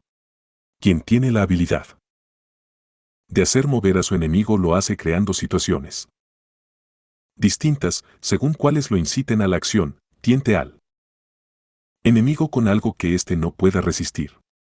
Mantenga a su enemigo en movimiento, tentándolo con una carnada, y luego atáquelo con sus tropas de élite. Sun Tzu, siglo WAC. Invalidación. Cuando juegue con las emociones de la gente, deberá tener mucho cuidado. Estudia al enemigo de antemano, hay algunos peces que más vale dejar en el fondo del estanque. Ley N grados 39 y 407. Los líderes de la ciudad de Tiro, capital de la antigua Fenicia, confiaban en poder resistir los ataques de Alejandro Magno, quien, si bien había conquistado Oriente, no había atacado esa ciudad, ubicada en un punto muy bien protegido, sobre la costa. Enviaron embajadores a Alejandro para advertirle que lo reconocerían como emperador, pero no permitirían que ni él ni sus fuerzas entraran en la ciudad de Tiro. Desde luego, esto enfureció a Alejandro, que de inmediato inició el sitio de la ciudad. Durante 4 meses Tiro resistió, hasta que al fin Alejandro decidió que el esfuerzo no valía la pena y que trataría de negociar con los tirrenos. Sin embargo, estos sintieron que, después de haber incitado a Alejandro Magno a la acción, habían ganado la partida, de modo que, confiados en que podrían resistir sus embates, se negaron a negociar y hasta mataron a los mensajeros. Tal actitud enfureció a Alejandro. Ya no le importaba cuánto se prolongara el sitio ni cuántas tropas necesitara, tenía recursos suficientes y haría lo que fuera necesario. Preparó un ataque tan fuerte que logró capturar Tiro al cabo de pocos días, incendió la ciudad y vendió como esclavos a los habitantes. Usted puede provocar a los poderosos y lograr que cedan y negocien, o que dividan sus fuerzas, como lo hizo Son Pen, pero antes analice con quién está tratando. Busque la grieta en el poder del otro, localice el talón de Aquiles. Si no hay tal grieta, si la fuerza y el poderío del enemigo son monolíticos, usted no tendrá nada que ganar y todo que perder al provocarlo. Elija con cuidado a quien tentará con su carnada, y nunca provoque a los tiburones. Por último, hay ocasiones en que un estallido de ira en el momento oportuno podrá favorecerlo, pero deberá tratarse de una ira prefabricada y estrictamente controlada. Eso le permitirá determinar con exactitud cómo y sobre quién caerá.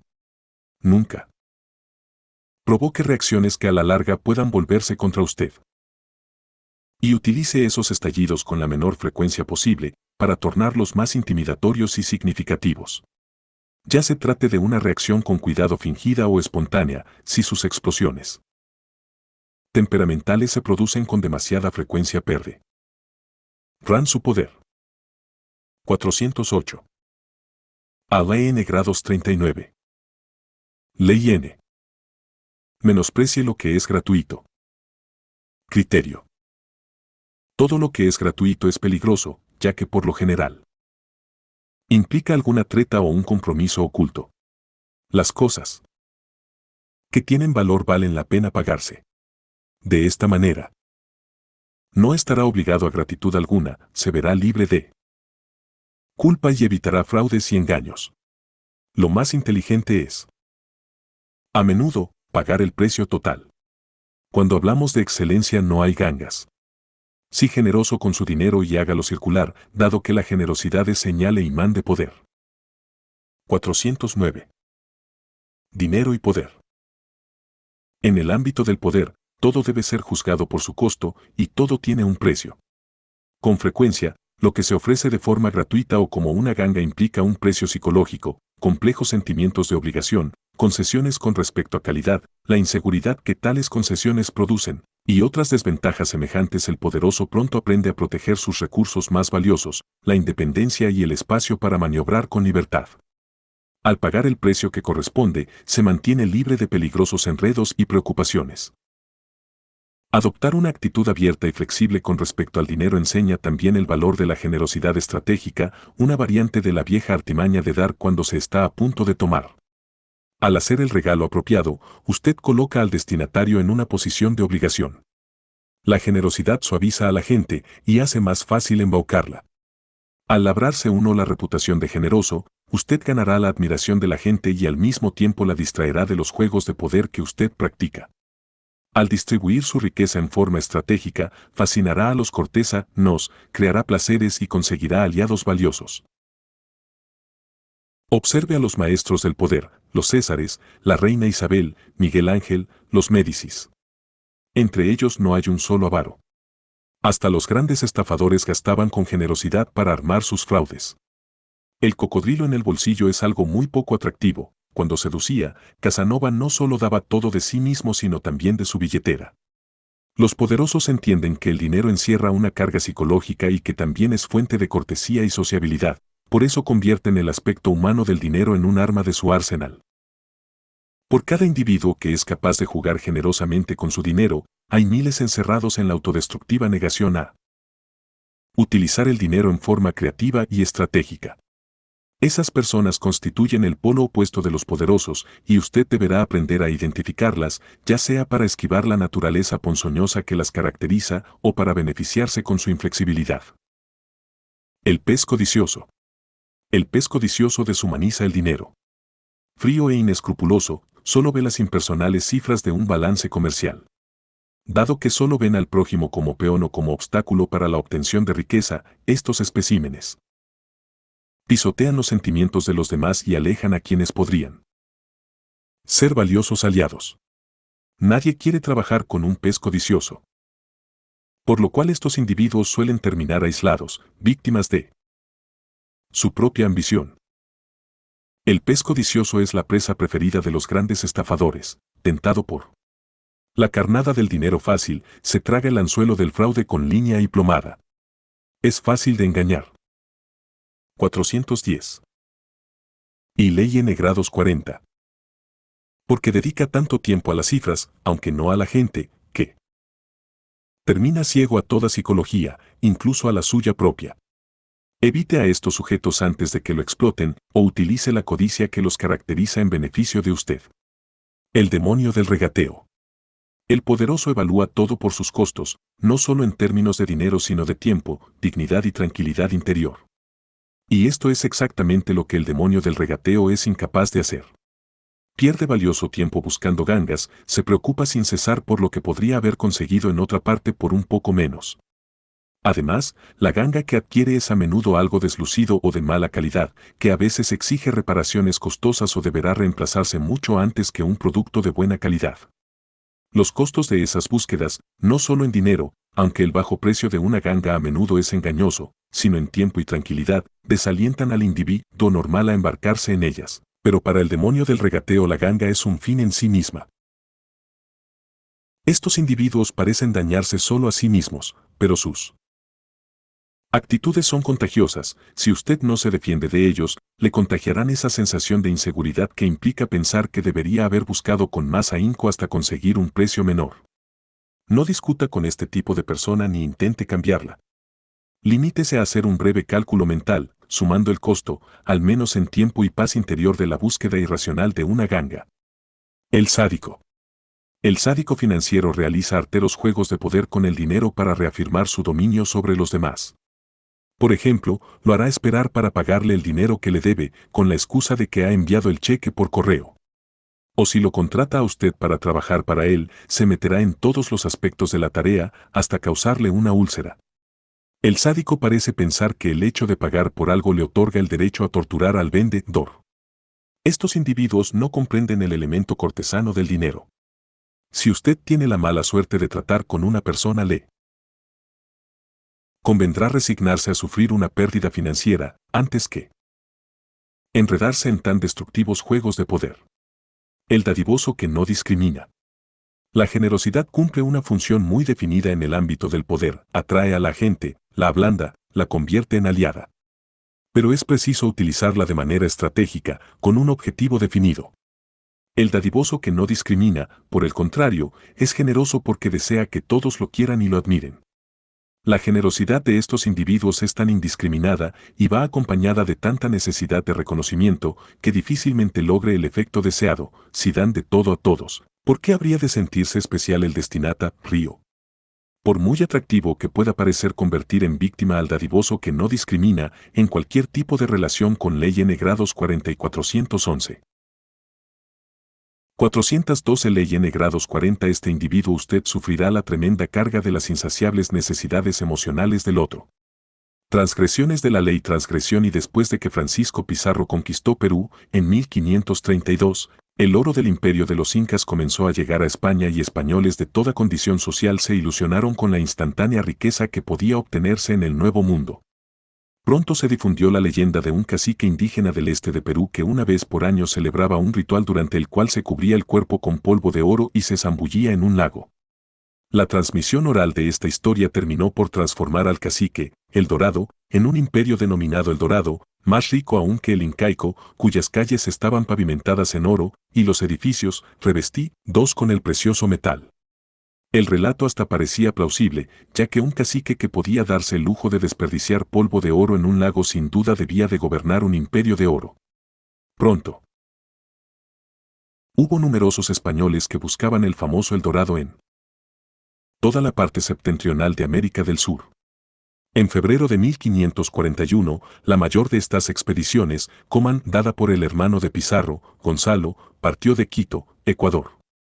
Resplandecientes con sus armaduras y coloridas prendas de seda, 340 españoles se dirigieron hacia el este, más 4.000 indígenas para llevar las provisiones y hacer de guías, 4.000 cerdos, docenas de llamas y alrededor de 1.000 perros.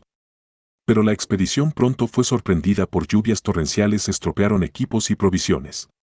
Entretanto, Gonzalo Pizarro interrogaba a los indios que encontraba por el camino, a los que parecían retasear información o afirmaban no saber nada del fabuloso reino, los torturaba y arrojaba a los perros. En muy poco tiempo se difundió por la región la noticia de la crueldad de los españoles, y los indígenas comprendieron que la única forma de evitar la ira de Gonzalo consistía en inventar historias sobre el Dorado y enviarlo lo más lejos posible. Así, al seguir las pistas suministradas por los aborígenes, Gonzalo y sus hombres no hacían sino internarse cada vez más en lo profundo de la selva. El ánimo de los exploradores fue decayendo. Los uniformes se hicieron jirones, las armaduras se oxidaron, los zapatos se destrozaron, lo cual obligó a los hombres a caminar descalzos. Los esclavos indígenas habían muerto o desertado. Los expedicionarios no solo habían comido los cerdos, sino también los perros de caza y las llamas, vivían de raíces y frutos. Al comprender que no podían seguir avanzando en semejantes condiciones, Pizarro decidió arriesgarse a seguir por agua. Construyeron una barca con madera semiputrefacta, pero el viaje aguas abajo por el traicionero río Napo no resultó fácil. Tras acampar a la orilla del río, Gonzalo envió exploradores para que trataran de localizar algún campamento indígena donde hubiera alimentos. Al cabo de una larga espera en vano, supo que los exploradores habían decidido desertar y seguir por su cuenta río abajo. Llovía sin cesar. Los hombres de Gonzalo se olvidaron de El Dorado, lo único que deseaban era regresar a Quito. Al fin, en agosto de 1542, algo más de 100 hombres, de una expedición compuesta originalmente por varios miles, lograron encontrar el camino de regreso. Cuando llegaron a Quito parecían haber retomado del infierno, envueltos en harapos y pieles, los cuerpos cubiertos de llagas y tan consumidos que resultaban irreconocibles. Durante más de un año y medio habían recorrido a pie un enorme círculo de 3.500 kilómetros. Las cuantiosas sumas invertidas en la expedición no habían redituado nada, ni rastros de El Dorado ni la menor señal de oro. Interpretación. Incluso después del desastre de Gonzalo Pizarro, los españoles siguieron enviando expedición tras expedición en búsqueda de El Dorado.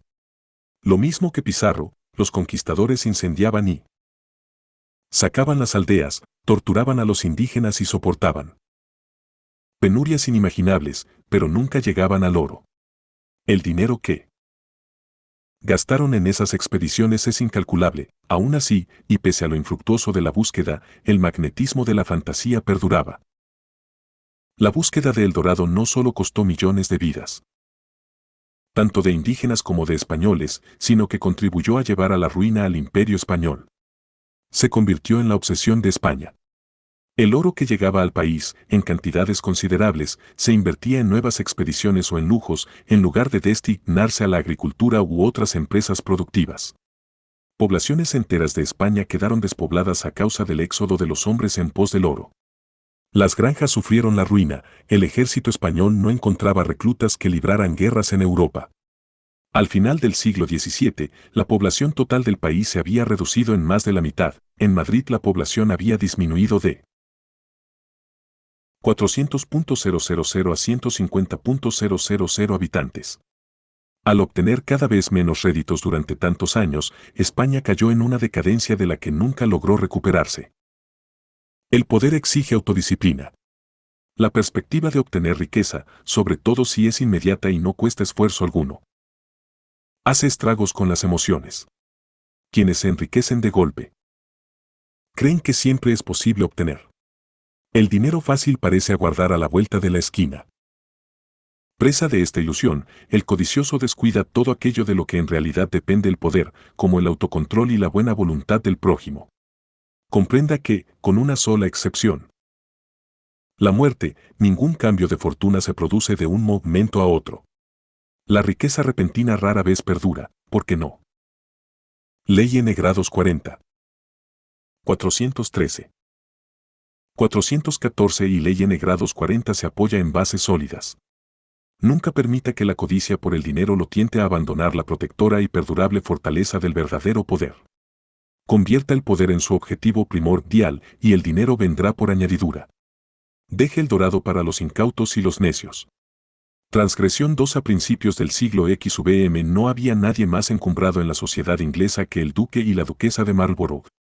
El duque, que había dirigido exitosas campañas militares contra los franceses, era considerado el mejor general y estratega de Europa.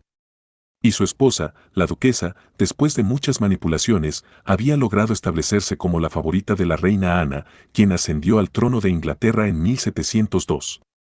En 1704, la victoria del duque en la batalla de Blenheim lo convirtió en el hombre más aplaudido de Inglaterra. Para honrarlo, la reina le obsequió un importante terreno en la ciudad de Woodstock y los fondos para construir allí un gran palacio. El duque dio a su futuro hogar el nombre de Palacio de Blenheim y eligió como arquitecto al joven John Vanbrugh, una suerte de hombre renacentista que tanto escribía obras de teatro como diseñaba grandes edificios. En el verano de 1705 la construcción comenzó al fin con mucha fanfarria y grandes esperanzas. Vanbrugh trasladaba a la arquitectura su vocación por lo teatral. El palacio sería un monumento al genio y el poder de Marlborough y habría de incluir lagos artificiales, enormes puentes, jardines elaborados y otros detalles fantásticos. Desde el primer momento, sin embargo, resultó imposible complacer a la duquesa. Ella consideraba que Vanbrugh derrochaba el dinero al incluir un nuevo grupo de árboles en el diseño del parque, y quería que el palacio se terminara lo antes posible.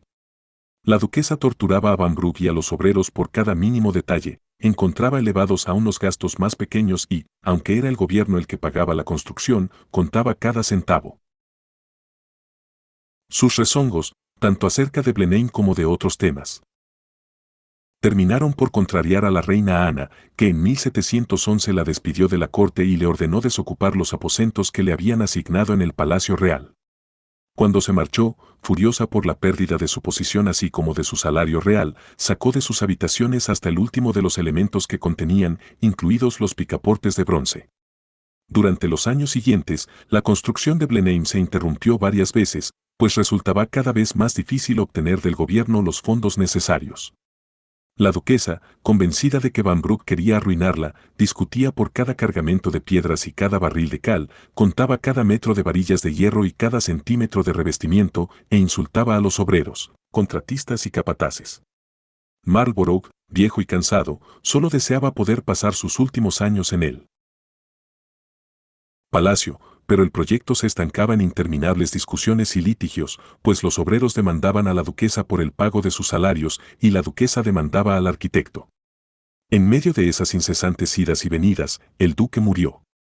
No había podido pasar ni una sola noche en su amado Blenheim. Después de su muerte se supo que los bienes de Marlborough ascendían a más de 2 millones de libras, dinero más que suficiente para terminar la construcción del palacio. Aún así, la duquesa no quiso ceder, no pagó los honorarios de Vanbrugh ni los de los obreros, y por último despidió al arquitecto. El hombre que lo reemplazó terminó Blenheim en pocos años, siguiendo los diseños de Vanbrugh al pie de la letra.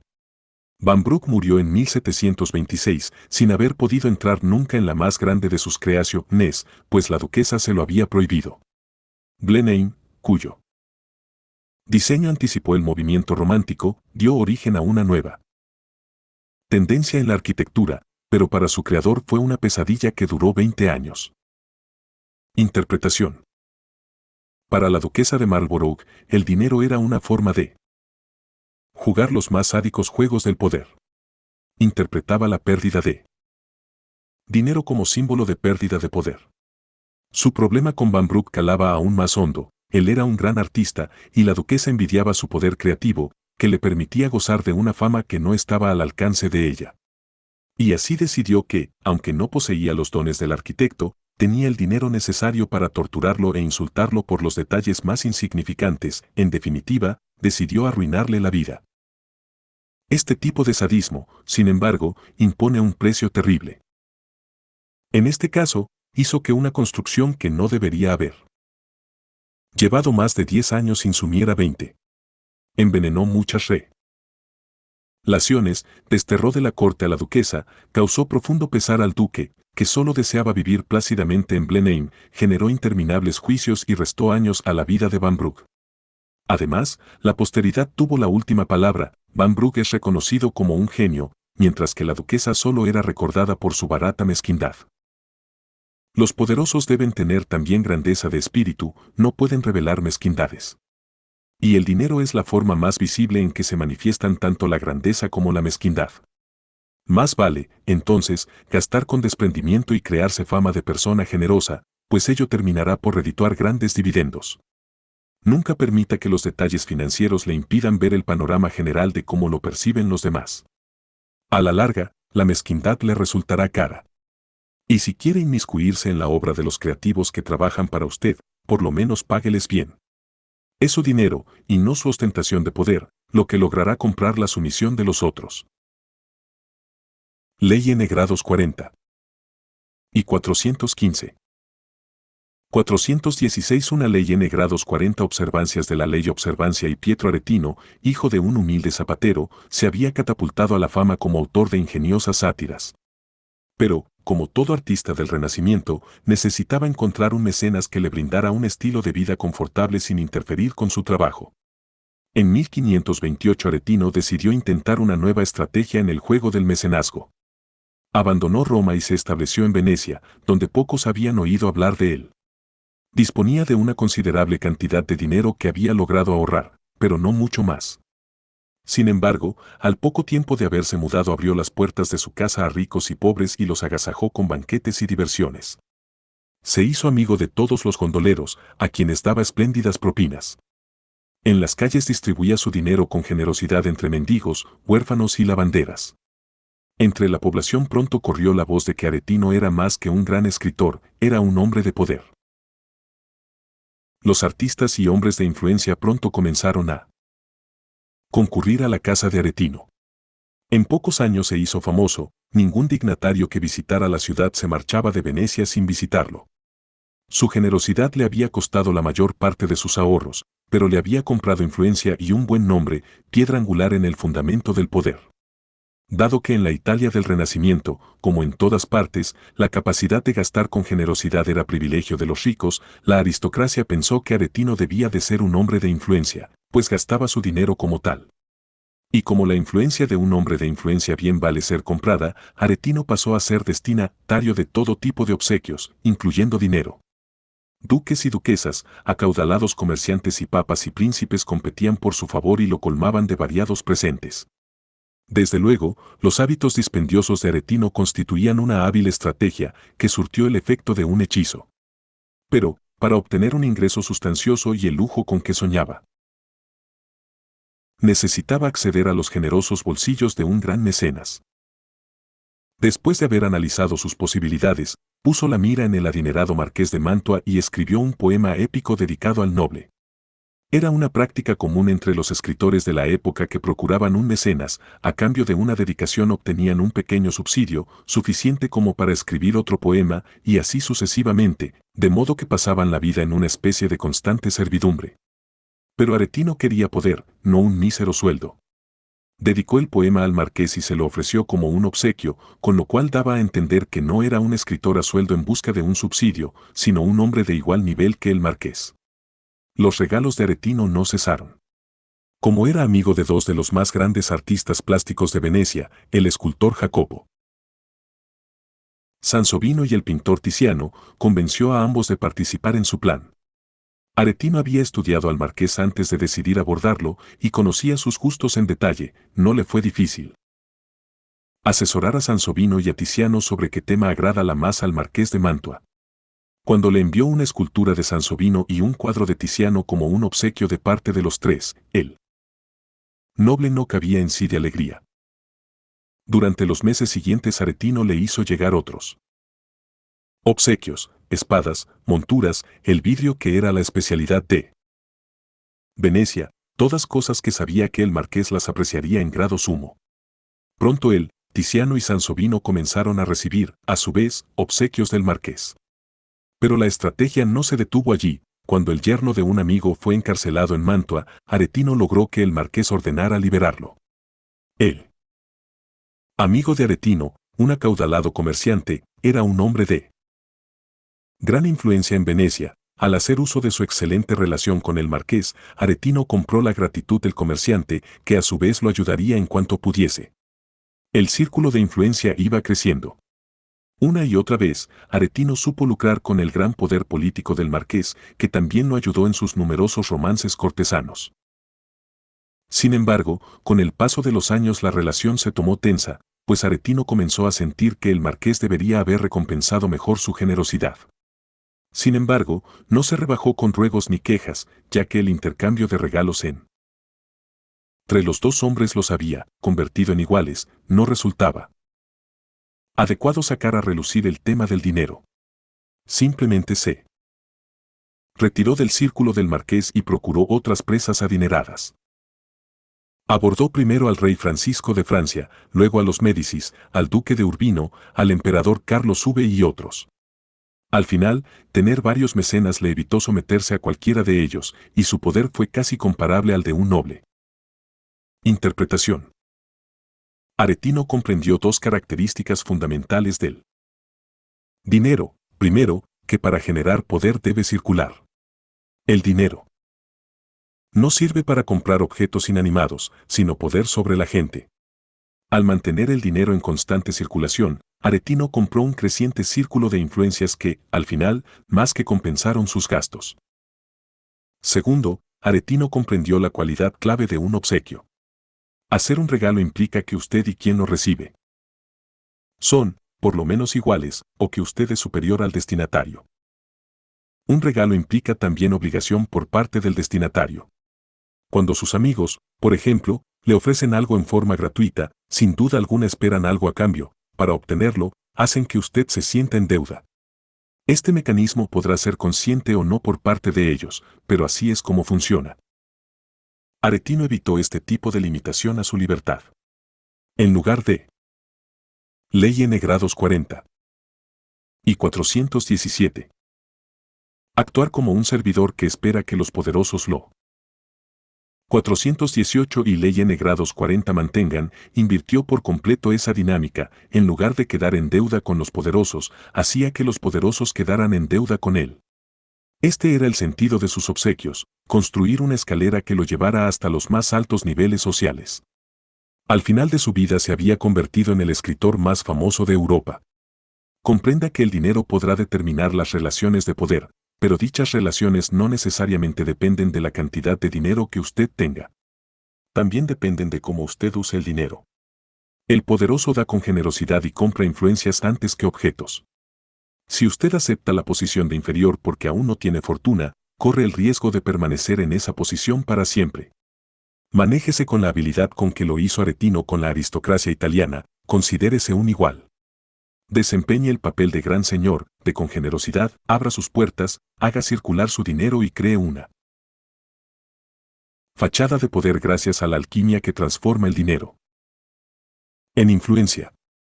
Observancia 2. Poco después de que el barón James Rothschild hiciera su fortuna en París, a principios de la década de 1820, se encontró frente a un difícil problema: ¿cómo podía un judío alemán, es decir, un completo extraño para la sociedad francesa, ganarse el respeto de la xenófoba clase alta de Francia? Rothschild era un hombre que comprendía las leyes del poder, sabía que su fortuna le compraría una posición, pero que si la sociedad lo segregaba no perduraría ni su estatus ni su fortuna. De modo que analizó la sociedad de la época y procuró algo con lo que pudiera ganar el corazón de esa gente. ¿Caridad? Eso no importaba a los franceses. ¿Influencias políticas? Ya las tenía y, en todo caso, solo lograban que se lo considerara más sospechoso. El único punto débil de esa sociedad era el aburrimiento, concluyó. Durante el periodo de la restauración de la monarquía, las clases altas francesas se aburrían. De modo que Rothschild comenzó a gastar enormes sumas de dinero para entretenerlas. Contrató a los mejores arquitectos de Francia para rediseñar sus jardines y un gran salón de baile, y a Marie-Antoine Carême, el chef más renombrado del país, para preparar las reuniones más lujosas que París hubiese visto nunca. Ningún francés podía resistirse a aquellas fiestas, aunque el anfitrión fuera un judío alemán. Las veladas semanales de Rothschild comenzaron a atraer cada vez mayor cantidad de invitados.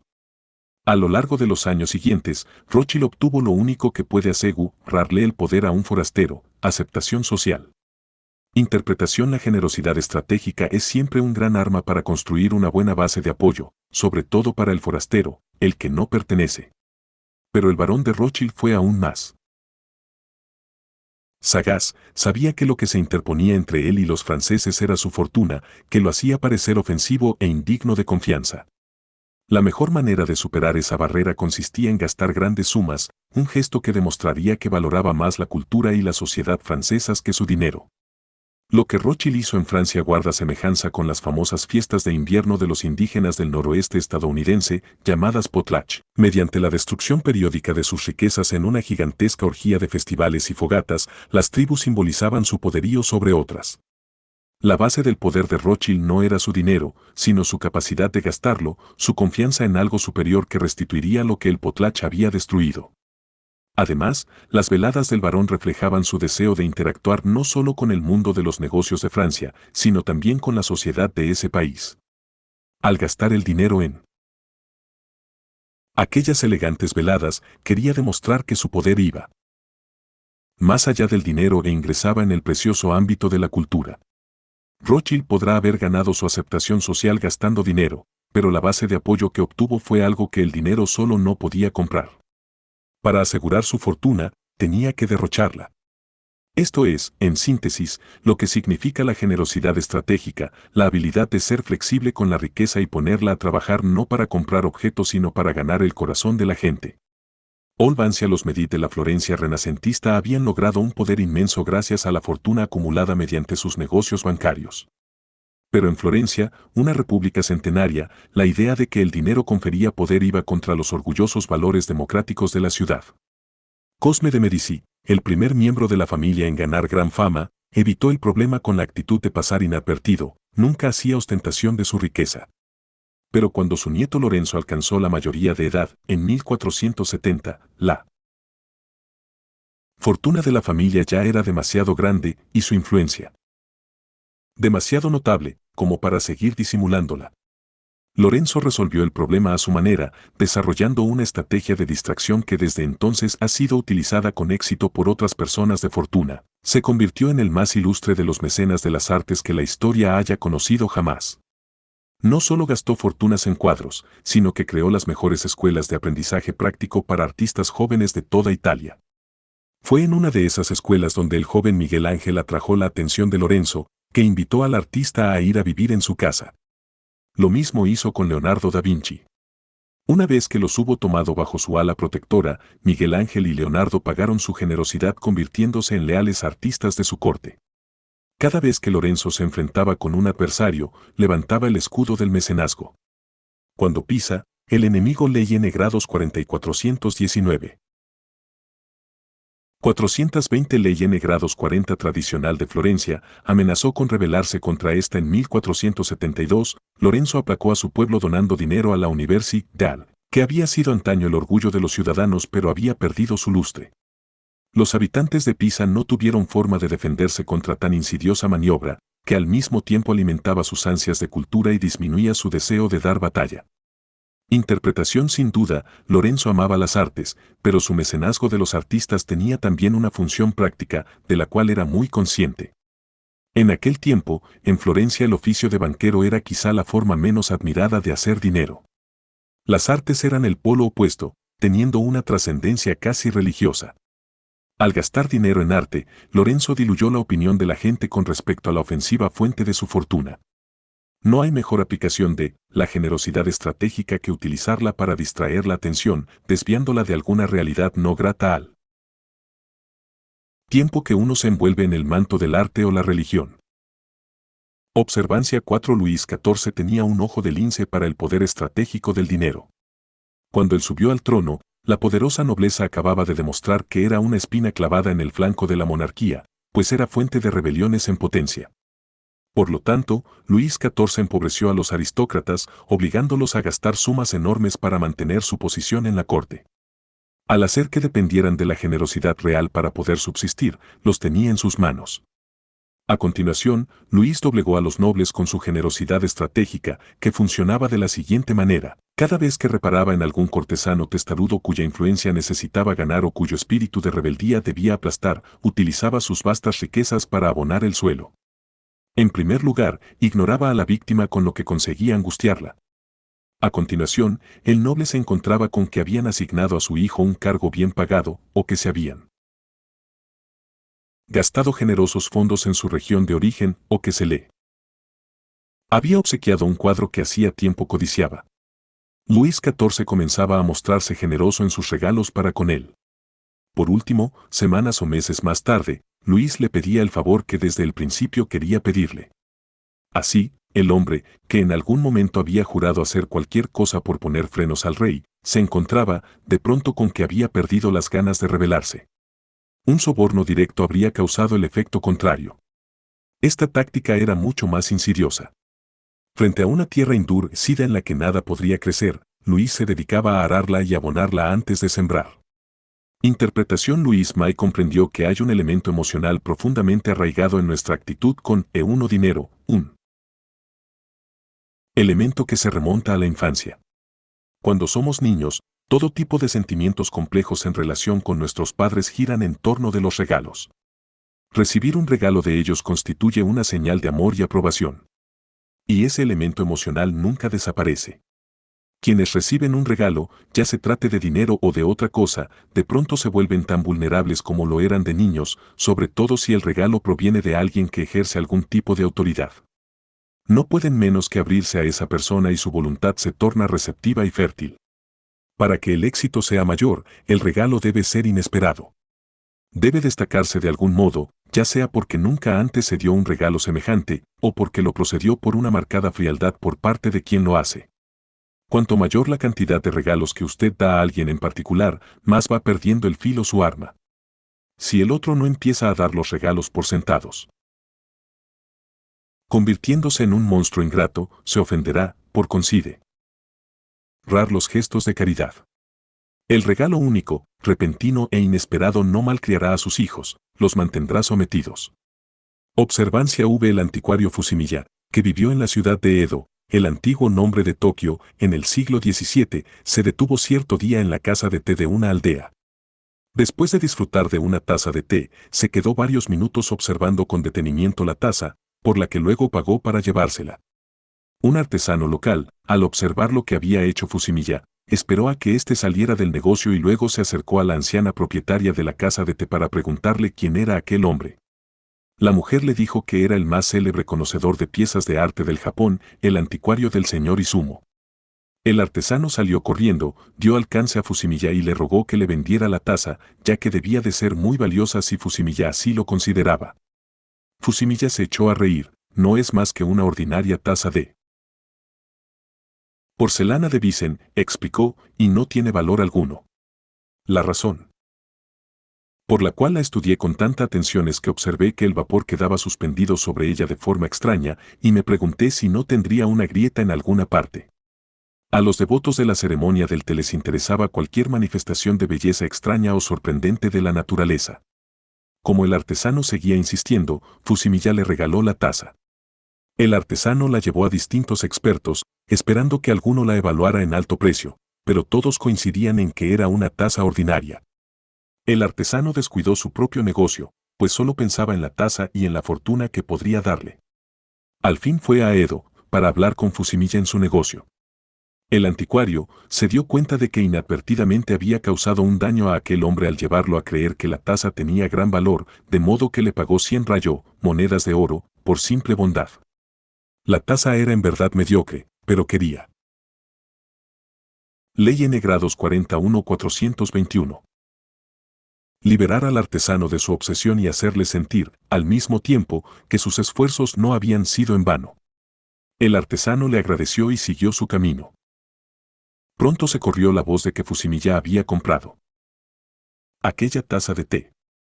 Todos los anticuarios y vendedores de objetos de arte del país le pidieron que se la vendiera, pues una taza comprada por 100 rayos debía de valer mucho más. Fusimiya trató de explicar las circunstancias de la compra, pero los anticuarios no se dejaban convencer. Al fin Fusimiya cedió y puso la taza en venta. Durante la subasta, dos interesados ofrecieron, en forma simultánea, 200 rayos, y enseguida comenzaron a pelearse porque cada uno afirmaba ser el que había ofertado primero. Durante la pelea se movió la mesa, la taza cayó al suelo y se rompió en varios pedazos. Obviamente, la subasta había terminado. Fusimiya reparó la taza, la guardó y consideró concluido el asunto. Sin embargo, años más tarde, el gran maestro del té, Matsudaira Fumai, visitó el negocio y le pidió ver la taza, que se había vuelto legendaria. Fumai la examinó con detenimiento. Como pieza en sí, dijo, no vale gran cosa, pero un maestro del té valora los sentimientos y las asociaciones más que el valor intrínseco. Y. Adquirió la taza por una suma elevada.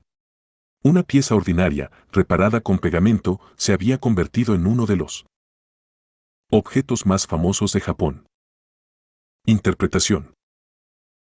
La historia demuestra, en primer lugar, un aspecto esencial del dinero, son los hombres quienes lo han creado y quienes le confieren significado y valor.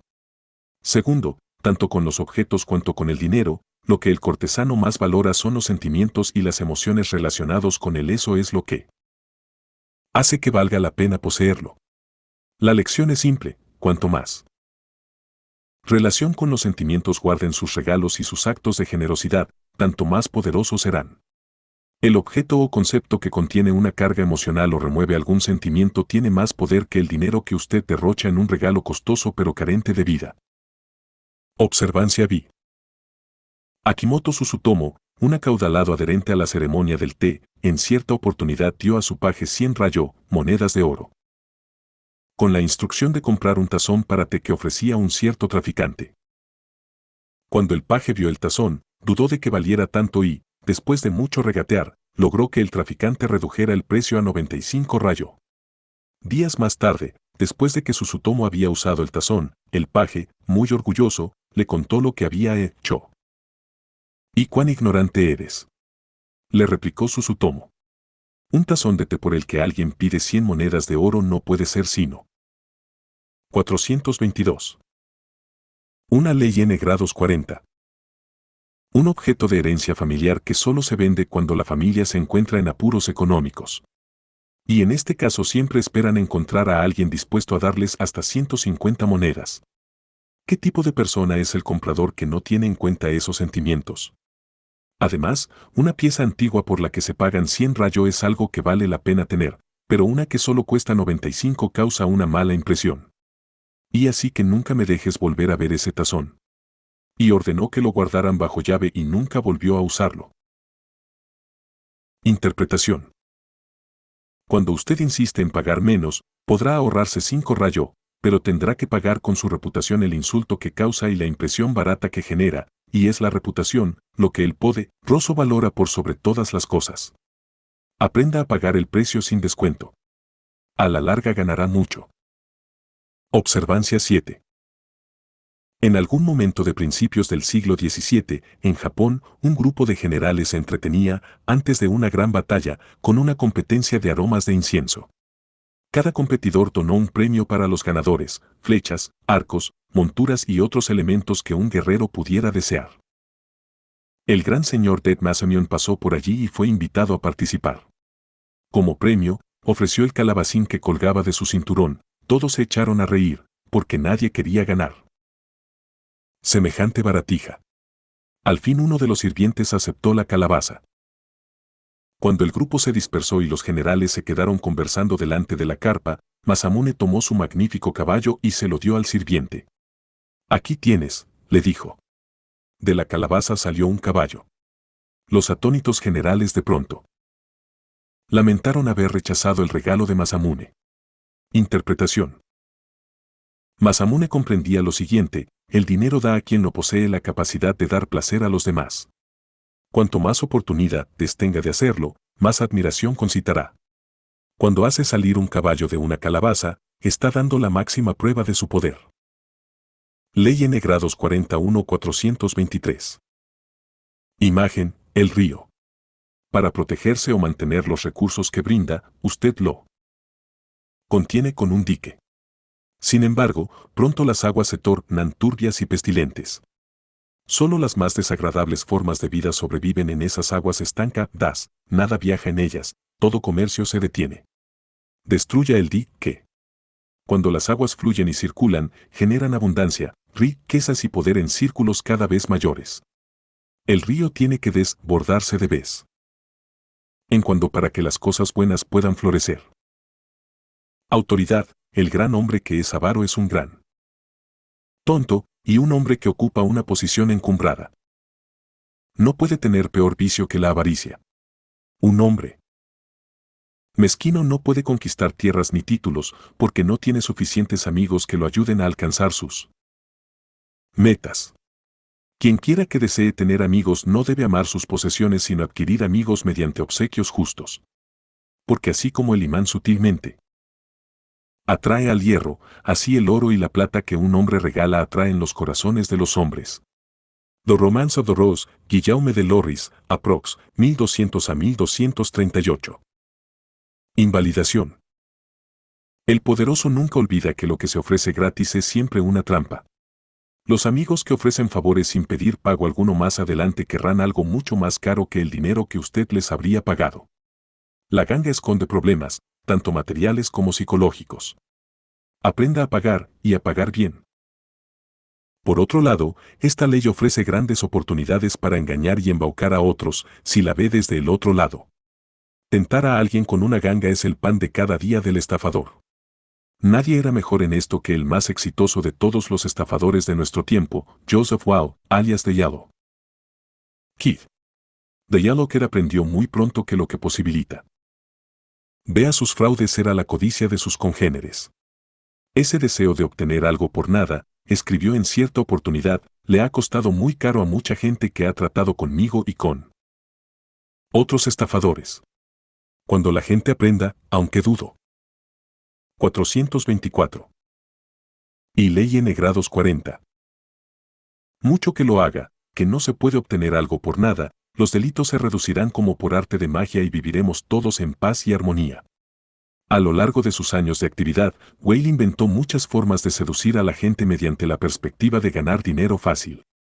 Entregaba propiedades inmuebles gratuitas, ¿quién puede resistir a un ofrecimiento semejante? Y luego los incautos se enteraban de que debían pagar $25 para registrar la venta.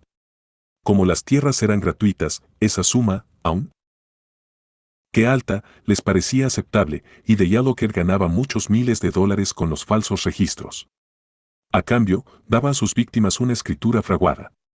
Otras veces decía a los incautos que tenía un dato para una carrera de caballos arreglada, o acciones que darían un 200% de ganancia por semana. Mientras hilaba sus historias veía cómo se iluminaban los ojos de las víctimas ante la idea de obtener tanto dinero en forma gratuita. La lección es simple, tienda el anzuelo del engaño con la posibilidad de obtener dinero sin esfuerzo alguno. La gente es en esencia perezosa y quiere que la riqueza le caiga del cielo, en lugar de trabajar para alcanzarla. Por una pequeña suma, véndales asesoramiento sobre cómo amasar millones, como hizo P.T. Barnum hacia el final de su carrera, y esa pequeña suma se convertirá en una fortuna cuando la multiplique por miles de incautos. Tiente a los demás con la perspectiva de ganar dinero fácil, y después podrá hacerlos víctimas de otros engaños, pues la codicia es tan poderosa como que impide ver cualquier otra cosa.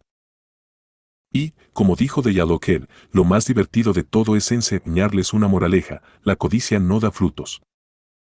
Ley N grados 40. Y 425.